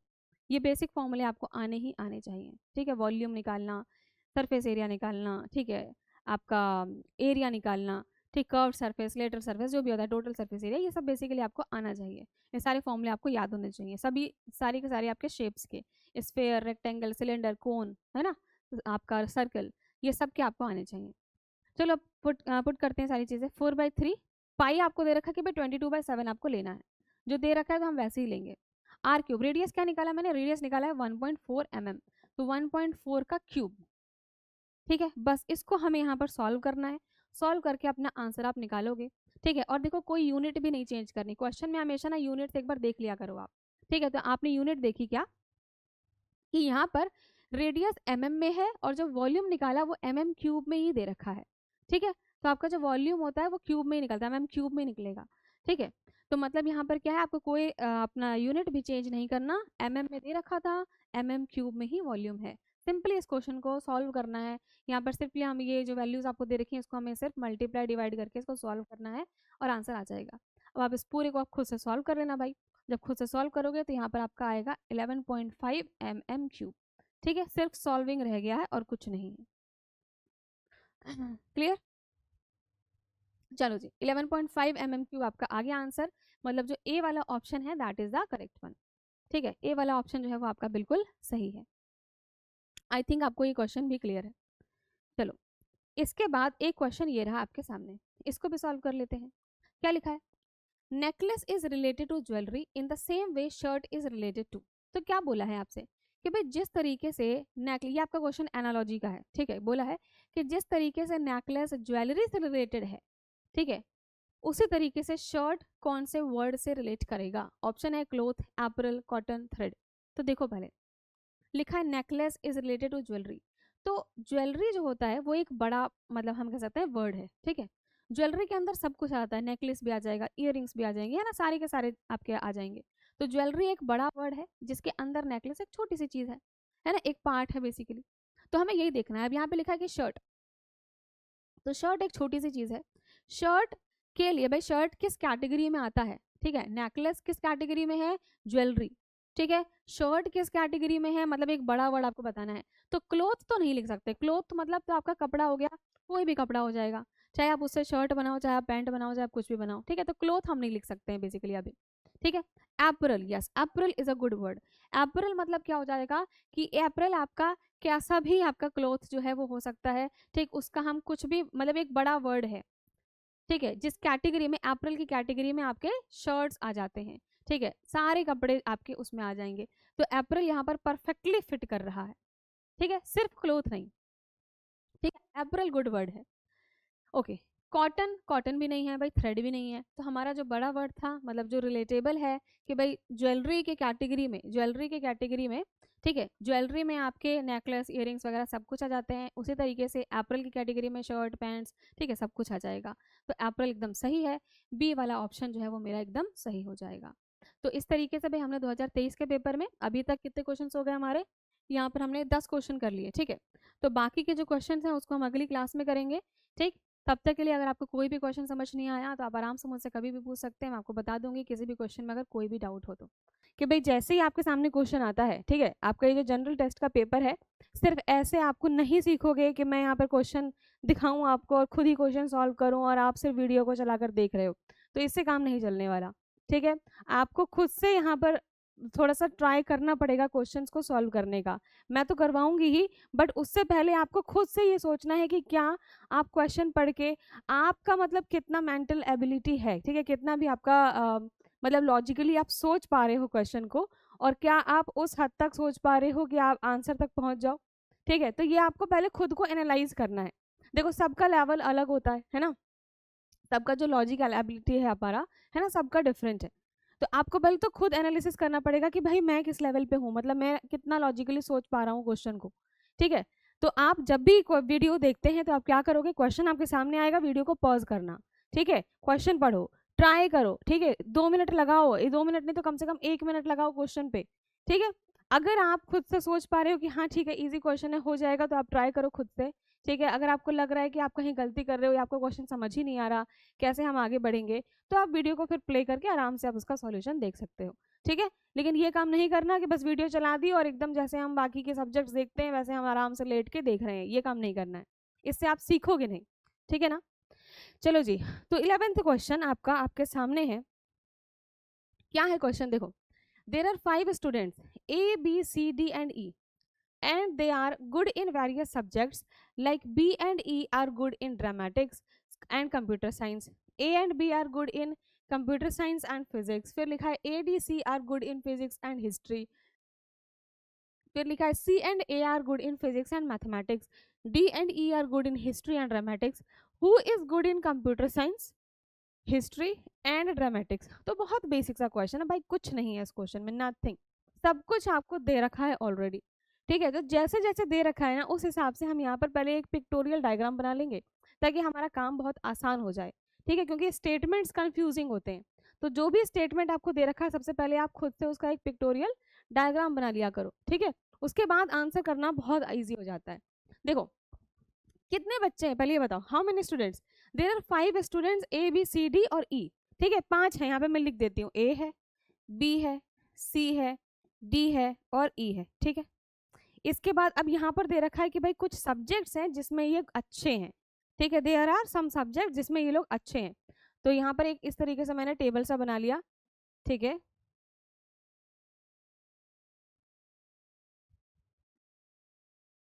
देखो पहला सब्जेक्ट क्या दे रखा है, A B C D E, they are good in various subjects like B E are good in dramatics. तो मेरे पास एक सब्जेक्ट कौन सा है, एक सब्जेक्ट मेरे पास कौन सा है, ड्रामेटिक्स का। ठीक है, एक सब्जेक्ट मेरे पास कौन सा है, ड्रामेटिक्स का। ठीक है, पूरा नहीं लिख रही हूँ, आधा लिख रही हूँ। फिर लिखा है कंप्यूटर साइंस, तो एक मेरा कंप्यूटर साइंस का सब्जेक्ट है CS। फिर मेरे पास क्या है, A and B are good in computer science and physics, एक मेरे पास सब्जेक्ट है फिजिक्स का। फिर है मेरे पास ADC are good in physics and history, physics तो लिख चुकी हूँ तो यहाँ पर हिस्ट्री भी लिख देंगे। ठीक है, फिर लिखा है A and C are good in physics and mathematics, physics लिख चुके हैं, यहाँ पर हम मैथ्स भी लिख देंगे। ठीक है, D and E are good in history and dramatics, दोनों ही सब्जेक्ट में लिख चुकी हूँ, तो अब कोई नया सब्जेक्ट मेरे पास नहीं है। यही सब्जेक्ट्स हमें बेसिकली यहाँ पर आपको दे रहे हैं। ठीक है, तो अभी क्या करना है हमें, सिंपली अब यहाँ पर जैसे जैसे स्टेटमेंट दे रखा होगा ना वैसे वैसे हम टिक करते जाएंगे, बस अब कुछ है नहीं क्वेश्चन में। बहुत ही इजी क्वेश्चन था, लेकिन ये मैंने आपको बना के इसलिए दिखाया ताकि आसान हो जाए। ठीक है, आप रफ में इसको जब आप सॉल्व करोगे क्वेश्चन को तो आप रफली इसको कर सकते हो, है ना, इतना सुंदर सुंदर बनाने की जरूरत है नहीं, वो तो मैं समझाने के लिए बना रही हूँ। ठीक है, आपको क्वेश्चन से मतलब है कितना जल्दी आप सॉल्व कर पाओ। चलो अब जैसे जैसे लिखा है वैसे वैसे हम यहाँ पर टिक करते जाएंगे। ठीक है, 5 स्टूडेंट्स हैं। ठीक है, फिर लिखा है ABCDE and they are good in various subjects like B और E जो हैं they are good in dramatics and computer science. B और E जो हैं, ठीक है, B और E, तो B और E ड्रामेटिक्स और कंप्यूटर साइंस में, E भी मेरा ड्रामेटिक्स और कंप्यूटर साइंस में। ठीक है, बोलो आई बात समझ में? अब इसके बाद देखो बी जो है वो ड्रामेटिक्स में भी अच्छा है और कंप्यूटर साइंस में भी अच्छा है। फिर क्या लिखा है, B and E are good in dramatics and computer science. फिर लिखा है A and B are good in computer science and physics. A और बी जो है वो किस में अच्छे हैं, they are good in computer science and physics. Computer science and physics, computer science already लिख चुकी हूँ, यहाँ पर फिजिक्स और टिक कर दूंगी मैं। ठीक है, ए और बी किस में अच्छे हैं, कंप्यूटर साइंस और फिजिक्स में, टिक हो गया। फिर क्या लिखा है, ADC are good in physics history, ठीक है। ADC किस में गुड है? ये फिजिक्स और हिस्ट्री में, फिजिक्स और हिस्ट्री, ठीक है। D भी फिजिक्स और हिस्ट्री, और C भी हमारा फिजिक्स और हिस्ट्री, ठीक है। जैसे जैसे लिखा है वैसे टिक करते जा रही हूँ मैं बस। फिर लिखा है C and A are good in physics and maths. A and C are good in physics, physics tick हो चुका है, मैथ्स में भी ये लोग अच्छे हैं, ठीक है। फिर लिखा है D and E are good in history and dramatics. D and E are good in dramatics में और हिस्ट्री में भी ये दोनों अच्छे हैं, ठीक है। अब फाइनली आपसे क्या पूछ लिया? अब फाइनली पूछ लिया भाई, जितनी बातें लिखी थी उस हिसाब से मैंने ये टेबल बना दिया है, ठीक है। फिर लिखा है कि who is good in computer science, history, dramatics, इन तीनों सब्जेक्ट में कौन से बच्चे अच्छे हैं, गुड हैं, ठीक है। They are good in all the subjects. तो CS, ठीक है। हिस्ट्री, ये वाला CS आपको देखना है, ऐसे CS देखना है, ठीक है। हिस्ट्री देखना है और ड्रामेटिक्स देखना है। तो आपको ऐसा कौन सा बच्चा नजर आ रहा है जो तीनों में अच्छा है? A अच्छा है क्या तीनों में? नहीं, ड्रामेटिक्स में अच्छा नहीं है। B देखो हिस्ट्री में अच्छा नहीं है। C देखो ये भी ड्रामेटिक्स में अच्छा नहीं है। D को जरा आपने ध्यान से देखा तो ये CS में अच्छा नहीं है। लेकिन जब E पर आए तो E मेरा ड्रामेटिक्स में भी अच्छा है, कंप्यूटर साइंस में भी अच्छा है और हिस्ट्री में भी अच्छा है।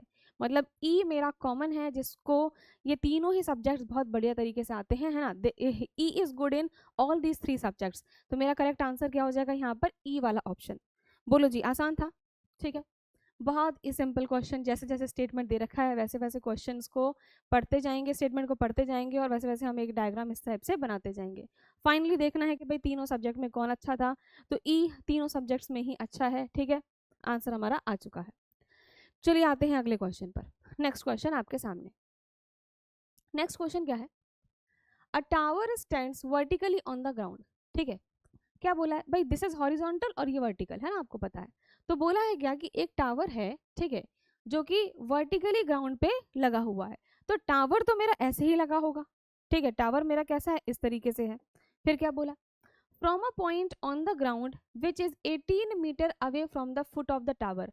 अगर ये मेरा टावर है तो इसका जो फुट है, ठीक है, इसका जो पैर है, फुट है, ठीक है, यहाँ से एक पॉइंट बनाया गया है ग्राउंड पर जो कि 18 मीटर अवे है, ठीक। मतलब इस पॉइंट से 18 मीटर अवे, ठीक है। ये जो डिस्टेंस है वो 18 मीटर्स है, ठीक है, ये 18 मीटर है। फिर बोला है the angle of elevation of the top of the tower. देखो एंगल ऑफ एलिवेशन क्या होता है कि अगर जैसे मैं ऐसे खड़ी हूँ, ठीक है, और मैं सीधे देख रही हूँ, ठीक है। अब मैं ऊपर देखूंगी तो जब मैंने ऊपर देखा तो मतलब मेरा एंगल जो है वो चेंज हुआ ना।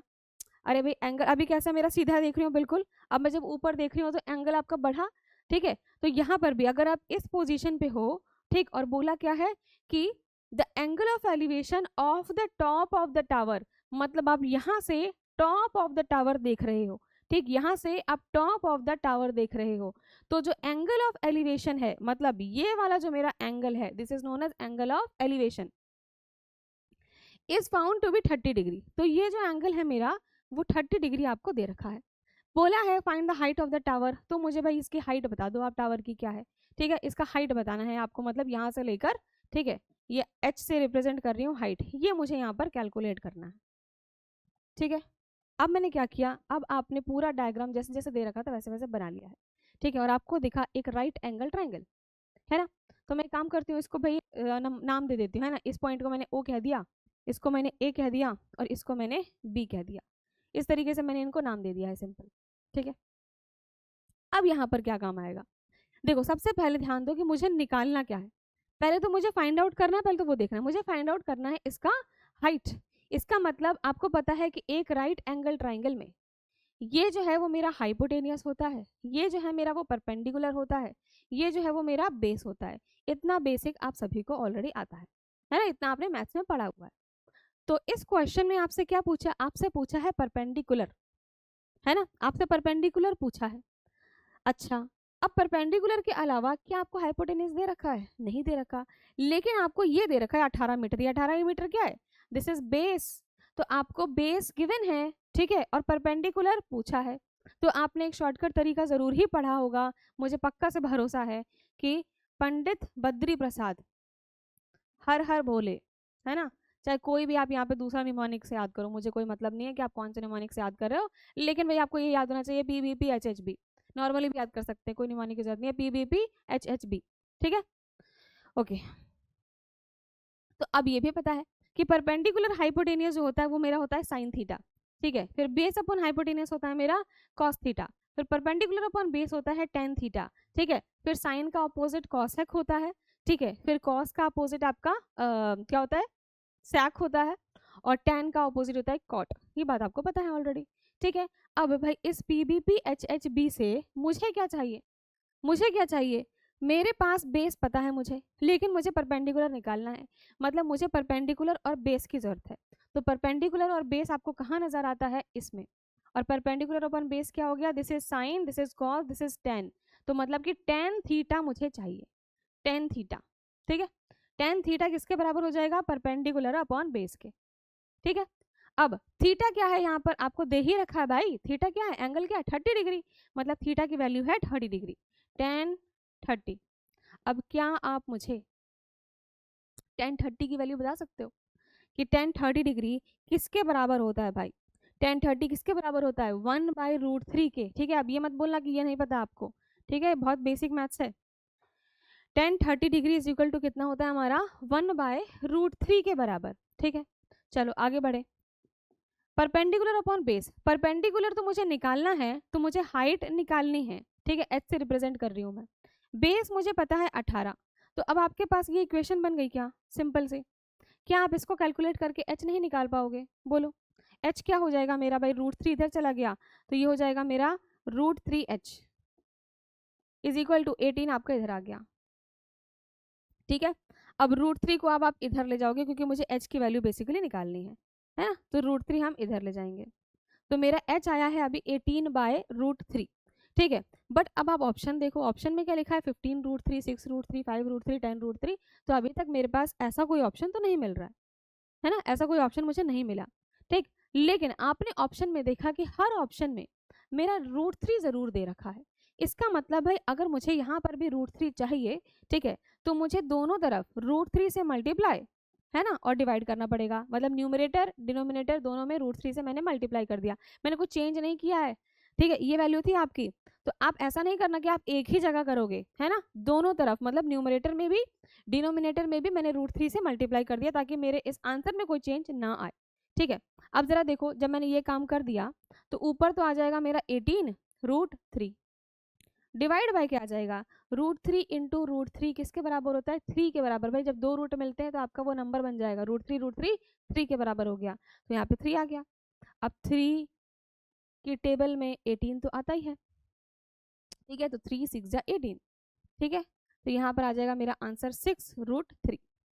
6√3 कहाँ है, 6√3, और मीटर्स में ही है, बिकॉज हम ये h जो 18 मीटर था वो मीटर की ही बात कर रहे थे। तो 6√3 मीटर्स मेरा करेक्ट आंसर है, which is the height of the tower. ठीक है, बोलो जी, इस तरीके से सिंपली आपको क्वेश्चंस को सॉल्व करना है। ठीक है, जैसे जैसे दे रखा है वैसे वैसे लिखते जाएंगे, बेसिक आपका ये मैथ्स का क्वेश्चन है। ठीक है, चलो आगे बढ़े नेक्स्ट क्वेश्चन पर। अगला क्वेश्चन आपके सामने क्या है, if the mean of PQR is capital M and PQ plus QR plus RP is equal to 0 है, then the mean of P square Q square R square is क्या होगा। देखो पहले तो ना जैसे जैसे लिखा है वैसे आप पहले लिख लिया करो कि हमें गिवन क्या क्या चीजें हैं। लिखा if the mean of this is M, आपको किसी भी चीज का मीन निकालना आता है। मीन क्या होता है कि भाई sum of observations divide by total number of observations. ठीक है, तो अगर मुझे इसका मीन निकालना है, ठीक है, तो अगर मैं इसका मीन निकालूंगी तो क्या हो जाएगा भाई, किसका मीन निकाल रही हूँ, PQR का, तो P plus Q plus R। ठीक है, sum of observations divide by total number of observations, कितने ऑब्जर्वेशंस है, 1 2 3, तो टोटल ऑब्जर्वेशंस है मेरे 3। और ये मीन किसके बराबर है, बोला है ये मीन है मेरा कैपिटल M के बराबर। ठीक है, इससे हमें क्या बात पता चली, इससे हमें एक इक्वेशन मिली क्या, कि P plus Q plus R is equal to, भाई 3 इधर लेके चले जाओ, 3M। मुझे यहाँ से एक इक्वेशन फॉर्म हो चुकी है, जो पहला स्टेटमेंट आपका दिया था उससे मुझे एक इक्वेशन मिल गई है। ठीक है, चलो बाकी का भी पढ़ लेते हैं। फिर क्या लिखा है कि PQ plus QR plus RP equal to 0। अब आपको एक बात दे दी है और गिवन है एक और चीज आपको, कि PQ plus Q R plus R P जो है ये बराबर 0 है। फिर लिखा है, अब आप मुझे बताओ, कैलकुलेट करो कि mean of P square Q square R square जो है वो क्या होगा। ठीक है, अब पूछा क्या है, फाइंड आउट। ठीक है, टू फाइंड, क्या हमें निकालना है, यहाँ पर हमें निकालना है मीन इन सब का। ठीक है, तो मीन का फॉर्मूला आपको पता ही है कि हम सम ऑफ ऑब्जर्वेशन करते हैं, तो P square plus Q square plus R square. ठीक है, इसका मीन मतलब डिवाइड बाय आप 3 तो करोगे ही, टोटल नंबर ऑफ ऑब्जर्वेशन मेरे 3 है। ठीक है, तो इसका मीन मुझे निकालना है, मतलब मुझे एग्जैक्ट ये वाली वैल्यू निकालनी है कि ये वैल्यू मेरी कितनी हुई। ठीक है, तो इस तरीके से लिख लिया करो, बिकॉज आप गलती करोगे मुझे पता है। ठीक है, ठीक है, ये मुझे फाइंड आउट करना है। अब चलो, अब थोड़ा सा दिमाग लगाएंगे।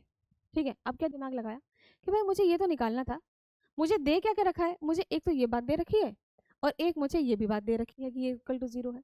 ठीक, अब हमने सोचा कि भाई किस तरीके से आखिर हम इन दोनों को यूटिलाइज करके ये वाली चीज निकाल सकते हैं। अब यहाँ पर सिंपल जो आपके अलजेब्रिक इक्वेशंस होते हैं ना, वही आपसे पूछा है। अब आप सभी को पता है कि अगर a plus B plus C का होल स्क्वायर किया जाए तो आपका फॉर्मूला क्या बनता है, A square plus B square plus C square plus 2 times of A B plus B C plus C A, है ना, मतलब 2 बाहर लिख दूंगी और सब ब्रैकेट में लिख दूंगी। ठीक है, तो क्या हम सेम कहानी यहाँ पर अप्लाई नहीं कर सकते हैं। देखो मैंने क्या किया, मैंने किया on squaring both sides, on squaring both sides. ठीक है, तो p plus Q plus R का whole square equal to 3m का होल स्क्वायर। ठीक है, अब इसको सॉल्व करो, ये हमारा फॉर्मूला खोलना है, a plus B plus C का होल स्क्वायर का फॉर्मूला खोलना है। भाई a प्लस बी का होल स्क्वायर का फॉर्मूला पता है आपको, A square plus B square plus 2ab।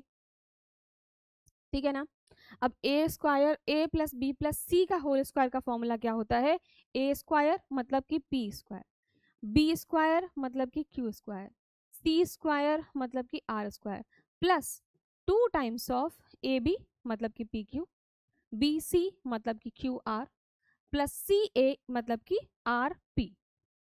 ठीक है, ये हमने फॉर्मूला पूरा खोल दिया, A plus B plus C का होल स्क्वायर का formula, A square plus B square plus C square plus 2 times of A B plus B C plus C A. ठीक है, आगे इक्वल टू 3m का whole square है तो 3 square हो जाएगा 9 और m का हो जाएगा मेरा स्क्वायर। ठीक है, अब सारी वैल्यूज यहाँ पर हम पुट करते चलेंगे, कुछ नहीं है अब क्वेश्चन में। देखो ये मुझे निकालना ही है, P square plus Q square plus R square plus 2 times of, जरा देखो कि ये वाली वैल्यू क्या आपको ऑलरेडी दे रखा है क्या, कि P Q plus Q R plus R P equal to 0 होता है, तो P Q plus Q R plus R P equal to 0 होता है। ठीक है, इक्वल टू 9m स्क्वायर, तो भाई 0 को किसी भी चीज से मल्टीप्लाई करोगे तो वो 0 ही तो हो गया। ठीक है, तो ये वाली वैल्यू मेरी पूरी 0 है। ठीक, तो ये पूरा 0 ही हो गया, तो इसको मैं नहीं लिखूं क्या, इसको लिखने की कोई जरूरत है नहीं। ठीक है, इसको लिखने की कोई नीड नहीं है। चलो जी, अब मुझे क्या चाहिए था, गलती मत करना। ठीक है, कि आप P square plus Q square plus R square 9m square हो गया और यू 9 उसका हम देख कर एकदम एक्साइटेड हो गया, हम अब अपना आंसर लगा दें। अरे भाई पूछा क्या, ध्यान देना, आपसे ये नहीं पूछा है कि P square plus Q square plus R square की क्या वैल्यू है, आपसे पूछा है इसका मीन की क्या वैल्यू है। तो मीन का मतलब हो गया कि दिस डिवाइड बाई 3 की वैल्यू बताओ। ठीक है, तो हमें क्या वैल्यू चाहिए भाई, P square plus Q square plus R square upon में 3 की वैल्यू, तो भाई यहाँ पर 9 था तो P square plus Q square plus R square upon में 3 की वैल्यू मुझे चाहिए। ठीक है, तो यहाँ पर 3 इंटू 3 है, एक 3 को मैं नीचे ले आई। ठीक है, तो एक 3 मेरा बचा है। ठीक है ना, और मुझे चाहिए क्या था, मुझे इसी की वैल्यू तो निकालनी है भाई, P square plus Q square plus R square upon में 3, इसकी वैल्यू निकालनी है। क्या आंसर आया मेरा, 3m स्क्वायर। तो भाई ऐसी गलती मत करना, ठीक है, कि आप जल्दबाजी में 9m स्क्वायर लगा दो, यहाँ पर मेरा 9m स्क्वायर आंसर नहीं है, 3m स्क्वायर है, बिकॉज आपसे पूछा गया है मीन।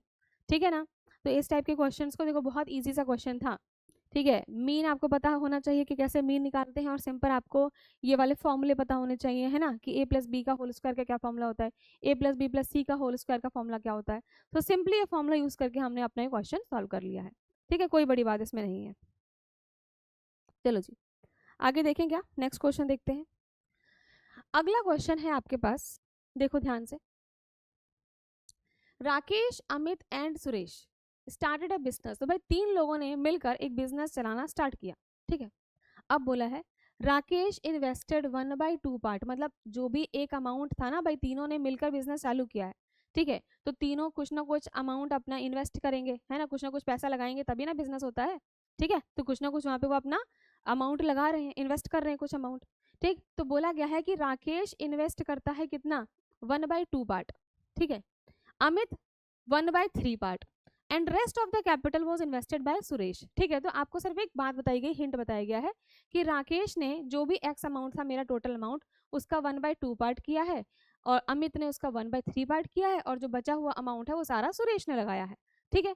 अब बोला the ratio of their profits will be, ठीक है, तो भाई जब वो बिजनेस तीनों मिलकर कर रहे हैं तो उन्होंने जितना जितना अमाउंट अपना इन्वेस्ट किया है उसके हिसाब से उनका प्रॉफिट का रेशियो जो है, वो उनको प्रॉफिट जो मिलेगा तो उसका रेशियो जो है वो क्या होगा, ठीक है। तो देखो सबसे पहली बात कि हमें यहाँ पर टोटल अमाउंट ही नहीं पता कि भाई टोटल इन्वेस्टेड अमाउंट आखिर कितना है मेरा, है ना, तो मैं यहाँ पर मान लेती हूँ, लेट कर लेती हूँ कि लेट टोटल इन्वेस्टेड अमाउंट,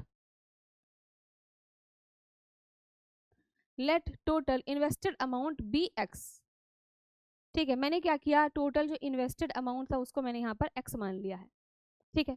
अब क्या क्या लिखा है वैसे वैसे लिखते जाएंगे। राकेश ने कितना इन्वेस्ट किया है, 1/2 पार्ट, ठीक है, तो मतलब 1/2 ऑफ एक्स ही तो इन्वेस्ट किया होगा, टोटल अमाउंट का 1/2 पार्ट उसने इन्वेस्ट किया है, तो 1/2 ऑफ एक्स, तो इसको मैं डायरेक्ट लिख रही हूँ कि 1/2 एक्स पार्ट उसने इन्वेस्ट किया है। फिर अमित ने कितना इन्वेस्ट किया बोलो, अमित ने लिखा है 1/3 पार्ट, तो 1/3 एक्स किया होगा, ठीक है। सुरेश ने कितना किया होगा बोलो, सुरेश ने कितना किया होगा, तो सुरेश का हम ये मानकर चलें कि भाई सुरेश ने यहाँ पर जो भी amount rest of the capital उसने इन्वेस्ट किया है, मतलब टोटल मेरा क्या था, टोटल था मेरा एक्स, है ना, तो मतलब 1/2 एक्स, और फिर हम इन सबको एडअप कर देंगे, भाई टोटल एक्स था और इन तीनों ने मिलाकर ये एक्स अमाउंट जमा किया होगा, ठीक है। तो सुरेश को मैं अभी वाई मान लेती हूँ, अभी मुझे नहीं पता, तो सुरेश को मैंने वाई मान लिया कि वाई उसने इन्वेस्ट किया है, तो लेट अस फाइंड आउट कि आखिर वो वाई है क्या, ठीक है। एक्स मेरा टोटल अमाउंट है, ठीक है, x is the total amount. इसके बाद राकेश ने इन्वेस्ट किया 1/2 एक्स, अमित ने किया है 1/3 एक्स, ठीक है, और सुरेश ने अभी वाई किया क्योंकि मुझे अभी वाई पता नहीं है, तो मुझे यहाँ पे वाई निकालना है बेसिकली, ठीक है। तो अब क्या करो भाई, ये इक्वेशन में से मैंने क्या किया, वाई को एक साइड ही रखा, ठीक है, लेकिन मुझे ये इसमें से चाहिए कि आखिर भाई कितना एक्स यहाँ पर आएगा, सुरेश का वाई की वैल्यू चाहिए बेसिकली, तो वाई इक्वल टू, एक तो एक्स है मेरे पास, 1/2 जब इधर जाएगा तो माइनस हो जाएगा, 1/3 जब इधर जाएगा तो माइनस हो जाएगा। अब इसको सॉल्व कर लो फटाफट, 2 है 3 है, एलसीएम लिया तो 6 आया। अब देखो यहाँ पर तो 1 ही है, तो यहाँ पर ऊपर आ जाएगा 6x, ठीक है, यहाँ 2 3 जा 6 होता है तो माइनस का 3x आ जाएगा, ठीक है, माइनस 3 2 जा 6 होता है तो माइनस का 2x आ जाएगा। इसको सॉल्व किया मैंने, कितना आया भाई, 6x माइनस 3x, 3x हो गया, 3 में से माइनस गया 2, मतलब x बचा, तो मेरा यहाँ पर y की वैल्यू जो है वो आई x/6, ठीक है। तो जो सुरेश ने अमाउंट डिपॉजिट किया है या इन्वेस्ट किया है वो है मेरा x/6, ठीक है, ये सुरेश का मैंने यहाँ पर निकाल दिया। अब देखो, ठीक है, लाइन बाय लाइन देखेंगे आखिर क्या चीजें दे रखी हैं आपको। अब क्या बोला है, अब बोला है कि ratio of their profit will be, ठीक है। तो आप सिंपली, अब आपको ये पता है राकेश का कितना है, अमित का कितना है और सुरेश का कितना है, इन तीनों के बारे में आपको पता है, तो भाई इनको जो प्रॉफिट मिलेगा वो भी उसी तरीके से मिलने वाला है भाई। मतलब अगर मान लो 3 लोग हैं, 3 लोग बिजनेस कर रहे हैं, ठीक है, मैं और आप, है ना, और एक और कोई बंदा है, तीनों लोग मिलकर बिजनेस कर रहे हैं, ठीक है, तो मान लो कि सबसे ज्यादा पैसे मैं लगा रही हूँ, ठीक है, आप थोड़े कम पैसे लगा रहे हो, और ये वाला बंदा जो है वो थोड़े मीडियम, मतलब अब हम दोनों के बीच के पैसे लगा रहा है, ठीक है। तो भाई जब प्रॉफिट मिलेगा, है ना, हमारी कंपनी आगे ग्रो कर गई और फिर हम जब प्रॉफिट मिलेगा, तो भाई जब सबसे ज्यादा पैसा मैंने लगाया सबसे ज्यादा प्रॉफिट मुझे मिलना चाहिए ना, आई ना बात समझ में, भाई जो जितना इन्वेस्ट कर रहा है उसको उसके हिसाब से ही ना प्रॉफिट मिलेगा, आई बात। ऐसा तो नहीं है कि फिर तीनों को इक्वल प्रॉफिट मिलेगा, कि इन्वेस्ट मैंने ज्यादा किया, आपने सबसे कम किया, उसने थोड़ा सा मीडियम किया, लेकिन जब प्रॉफिट मिले सबको बराबर मिले, ऐसा तो नहीं होता है, ठीक है। तो उसके हिसाब से ही प्रॉफिट मिलने वाला है, ठीक है। तो अब बोला है आपसे कि प्रॉफिट का रेशियो क्या है, ठीक है, तो प्रॉफिट का रेशियो अब क्या हो जाएगा, प्रॉफिट रेशियो क्या हो जाएगा, वही होगा जो इन्वेस्ट किया गया है, ठीक है। तो राकेश का है यहाँ पर x/2, अरे 1/2x मतलब x/2 ही तो हुआ। अमित का है क्या, x/3, ठीक है, और सुरेश का क्या है x/6। ठीक है, तो अगर मुझे अब इनका रेशियो निकालना होता है तो ये क्या हो जाएगा बेसिकली, अब ये x x x हमारा यहाँ से हटा दिया हमने, तो ये हो जाएगा 1/2 is to 1/6, sorry 1/3 is to 1/6। But मुझे ऐसा ऑप्शन तो कहीं नहीं दे रखा, मतलब रेसिप्रोकल में कोई भी आंसर नहीं दे रखा। ठीक है, तो जब भी इस तरीके से आपको रेशियो मिलता है, आपका रेशियो आपको पता होना चाहिए कि रेशियो को कैसे हम कन्वर्ट करते हैं। जब भी रेशियो मुझे इस तरीके से रेसिप्रोकल में मिल जाए तो मुझे एक ऐसे नंबर से भाई मल्टीप्लाई करना है। ठीक है भाई, तीनों तीनों डिजिट्स को, तीनों जो आपके ये रेशियो में दे रखे हैं, तीनों को हम एक कॉमन नंबर से, ठीक है, यहाँ पर मल्टीप्लाई करेंगे। ठीक, ताकि आपका वही मतलब आ जाए। ठीक, तो बेसिकली मैंने क्या किया, देखो यहाँ पे है 1/2, ठीक है, 1/3 1/6, तो मैं 2 3 6 का यहाँ पे एलसीएम ले लूंगी। ठीक है, सबसे बढ़िया तरीका क्या है भाई, इन तीनों का ले लो एलसीएम। तो 2 3 6 का एलसीएम कितना आता है, कैलकुलेट करने की जरूरत नहीं है भाई, इतना तो बेसिक मैथ्स आपको आता है। यहाँ पे इनका एलसीएम क्या हो जाएगा, 2 की टेबल में भी 6, 3 की टेबल में भी 6, 6 की टेबल में 6 आता ही है, तो 6 ही मेरा एलसीएम है। ठीक है, यहाँ पर अगर मैं एलसीएम लूँ इन सब का तो मेरा एलसीएम 6 ही आएगा। इसका मतलब मुझे यहाँ पे 6 से ही मल्टीप्लाई करना है।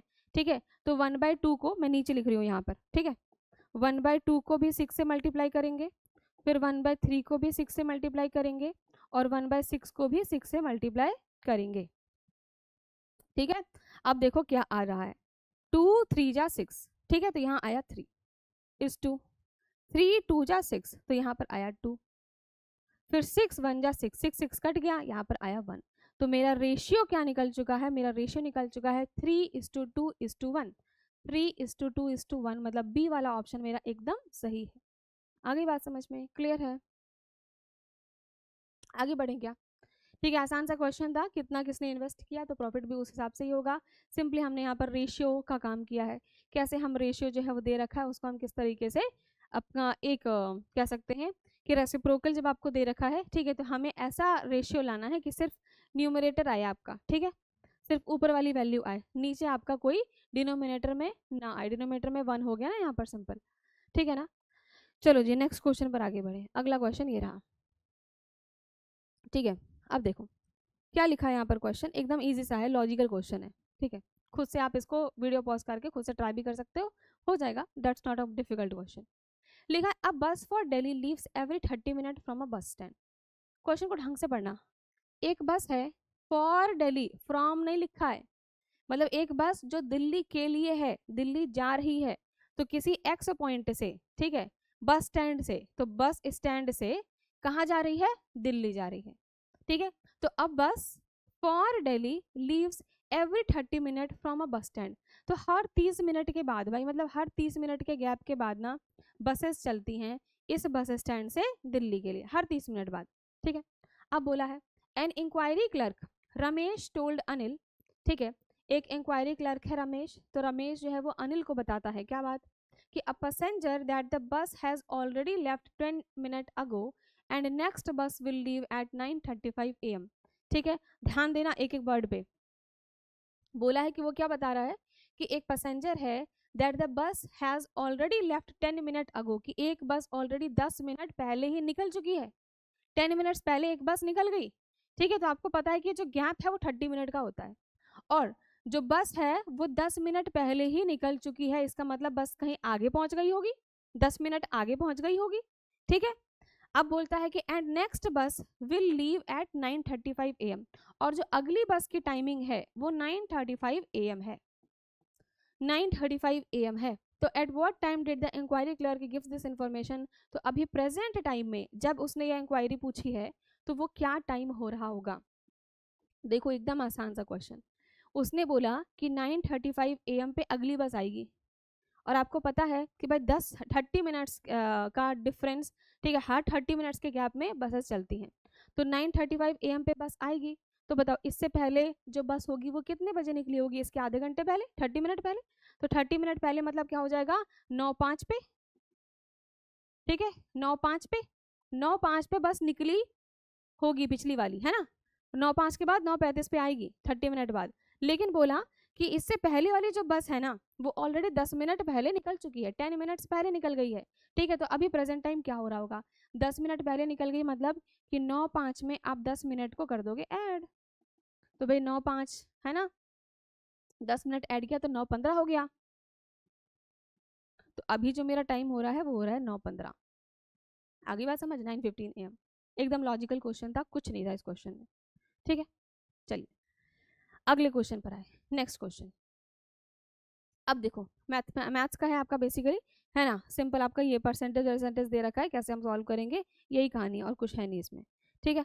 क्या लिखा है, इफ 2/3 ऑफ ए जो है वो 75% है, ठीक है, अच्छा sorry, 2/3 of A is equal to 75% of B equal to 0.6 of C, ठीक है। ये आपको लॉजिक दे रखा है, ठीक है, ये रिलेशन दे रखा है, बोला है कि a is to C is to B का रेशियो जो है ना क्या होगा। देखो पहले तो जो दे रखा है वो हम एज इट इज लिख देंगे। क्या लिखा है कि 2/3 ऑफ ए, ठीक है, मतलब ए, ठीक है, मल्टीप्लाई बाय है, इक्वल टू ये किसके बराबर है, 75% ऑफ बी, ठीक है, 75% मतलब 75/100 ऑफ बी, मतलब यहाँ पे मल्टीप्लाई कर रहे हो आप बी से, ठीक है। क्लियर है इतनी बात, चलो। और इसको ये किसके इक्वल है, 0.6 ऑफ सी, तो 0.6 मल्टीप्लाई बाय सी। अब भाई जितना हम इसको स्मॉलेस्ट मतलब काट के, ठीक है, स्मॉलेस्ट वैल्यू सिंपलेस्ट नंबर में ला सकते हैं उसको हम यहाँ पर लेकर आएंगे। तो 2/3 को तो और नहीं काटा जा सकता, बट इसको काट सकते हैं, ठीक है। तो आपको पता है कि 5 2 जा 10, ठीक है, और यहाँ पर आपका 5 1 जा 5 6 7 और 5 5 जा 25, फिर आपका 5 4 जा 20 5 3 जा 15, और नहीं काट सकते हो अब आप। यहाँ पे 0.6 है, पॉइंट हटाया तो 10 आया, 2 3 जा 6 होता है और 2 5 जा 10 होता है, अब और नहीं काटा जा सकता। तो भाई मैंने इसको सिंपलेस्ट रेशियो में लिखा, क्या लिखा, 2/3 of A equal to 3/4 of B equal to 3/5 of C. मुझे एक ये रिलेशन मिल चुका है ए बी और सी के बीच में, ठीक है, ए बी और सी के बीच में। अब मैंने क्या किया, ठीक है, मुझे जो निकालना है, ठीक है, एक एक करके हम उसके हिसाब से आगे बढ़ेंगे, ठीक है। मुझे फाइनली क्या निकालना है, मुझे फाइनली निकालना है कि भाई A is to C is to B का रेशियो आखिर क्या होगा, मुझे ये निकालना है, ठीक है। बट अभी मेरे पास ये जो रिलेशन मिला है वो 2/3 ए 3/4 बी 3/5 बी ये मिला है।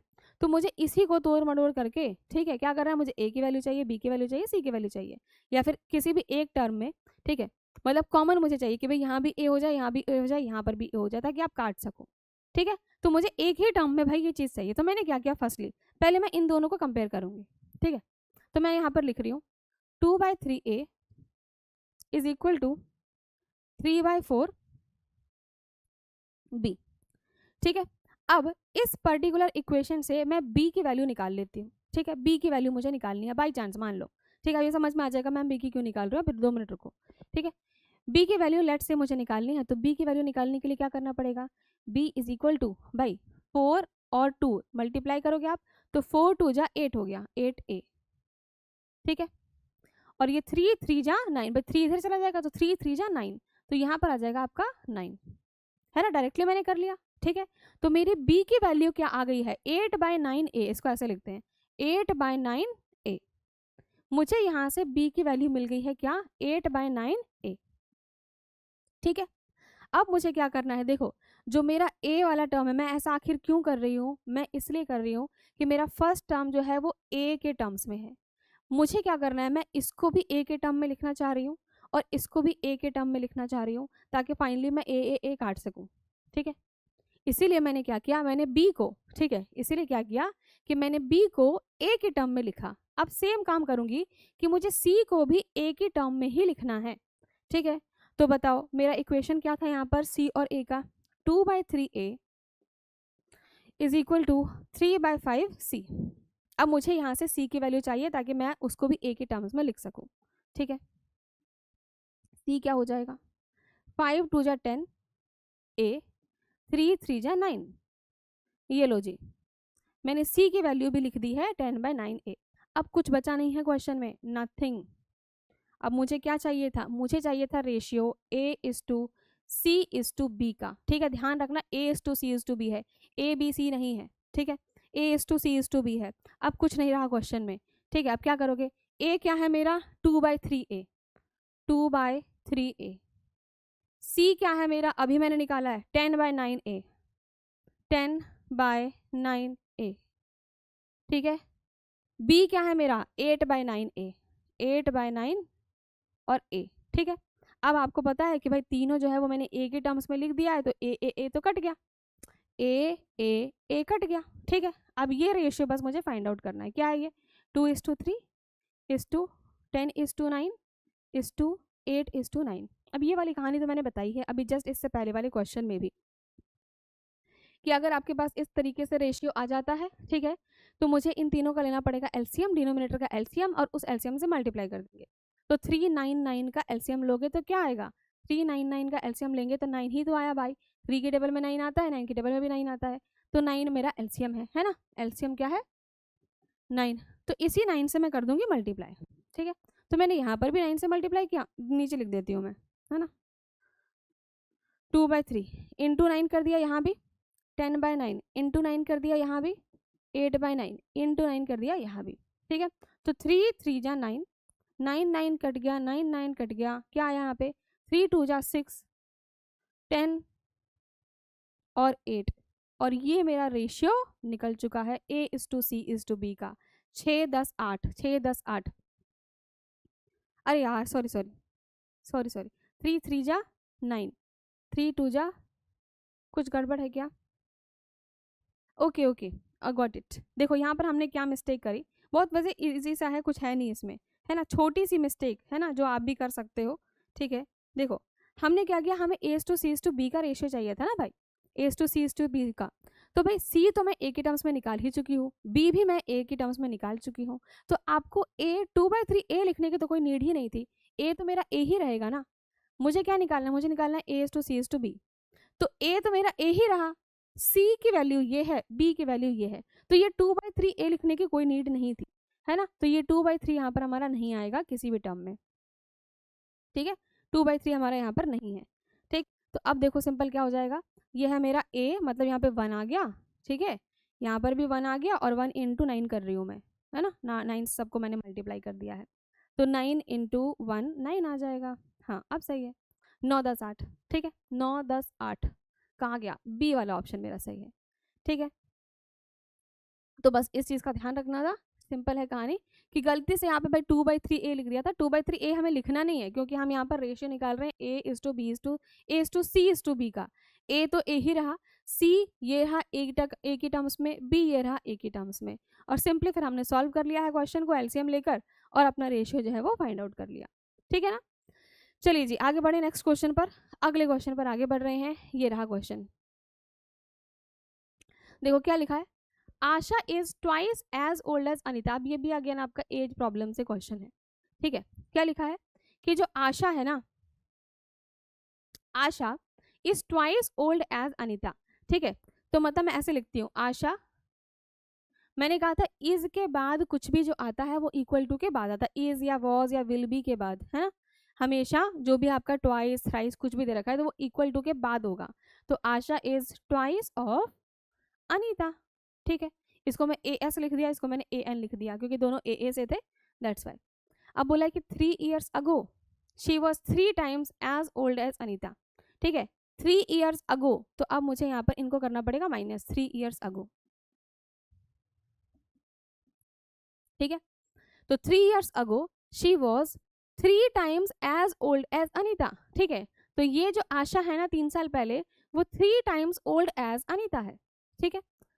How old Asha is now, तो अब मुझे आशा मतलब कि ए एस जो मैं रिप्रेजेंट कर रही हूँ उसका मुझे वैल्यू चाहिए, तो 2 इक्वेशन है मेरे पास, इनको हम सॉल्व करके सिंपली अपना काम करेंगे, ठीक है। तो इसको सॉल्व करते हैं, ये मेरा Asha -3 is equal to 3 times of Anita minus 3 3 जा 9, ठीक है।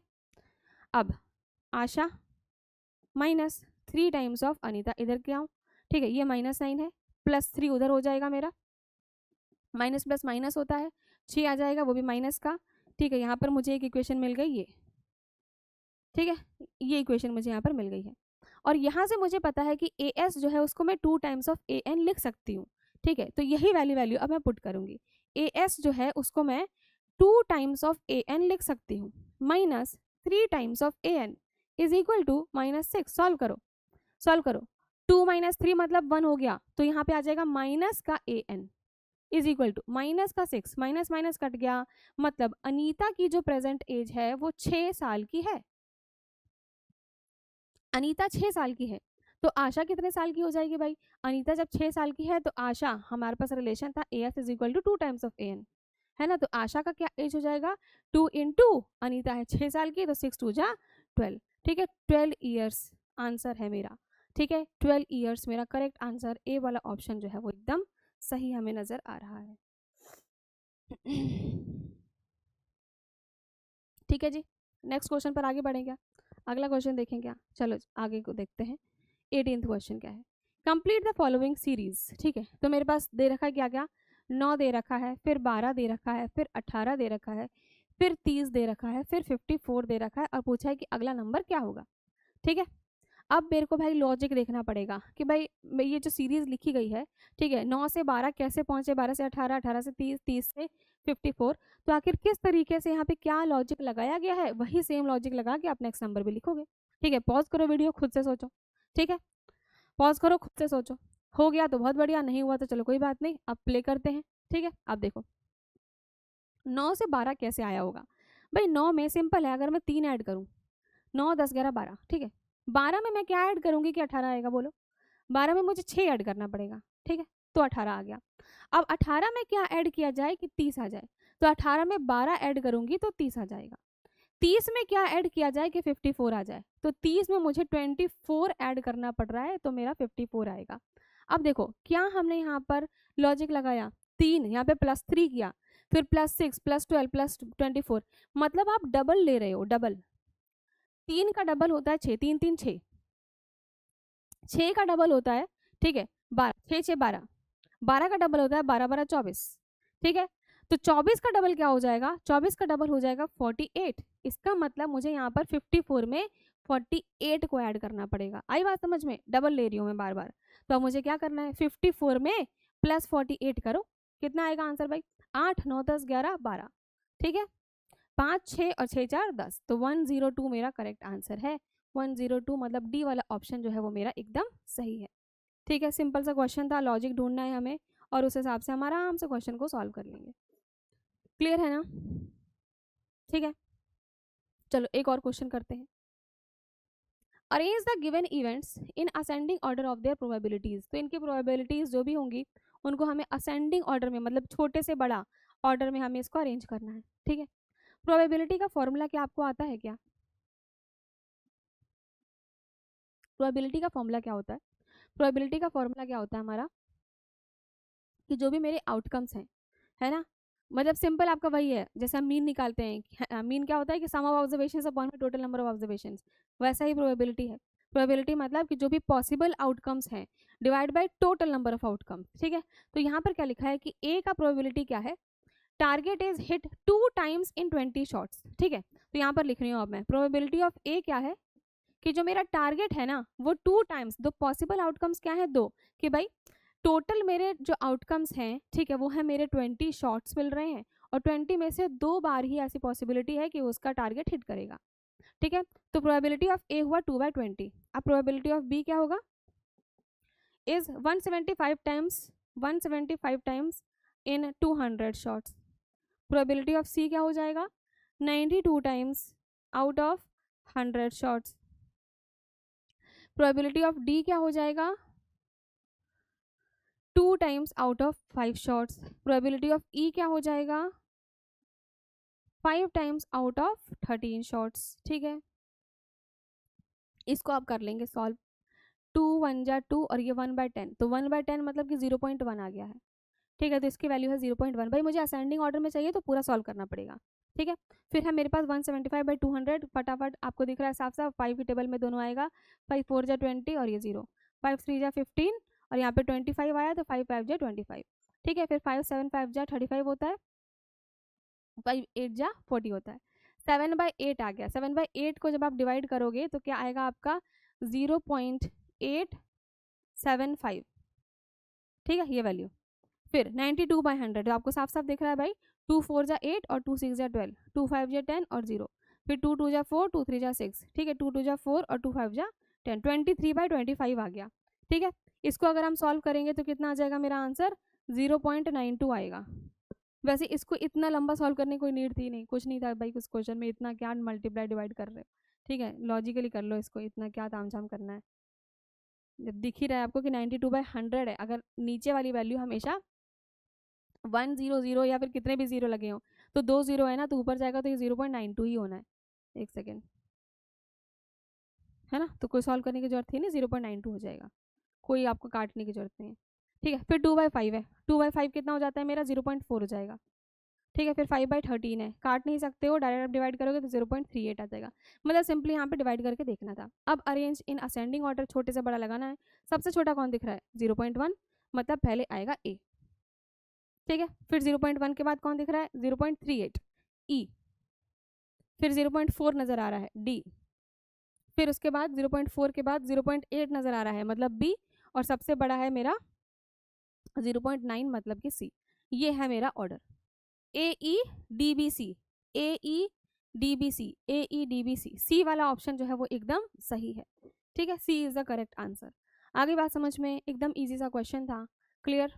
चलो जी अब जो नेक्स्ट क्वेश्चन है 20th क्वेश्चन, ठीक है, इसको भी कर ही लेते हैं, कुछ है नहीं क्वेश्चन में, ताकि हमारे इस सेशन में भी 10 क्वेश्चन एटलीस्ट हो जाए।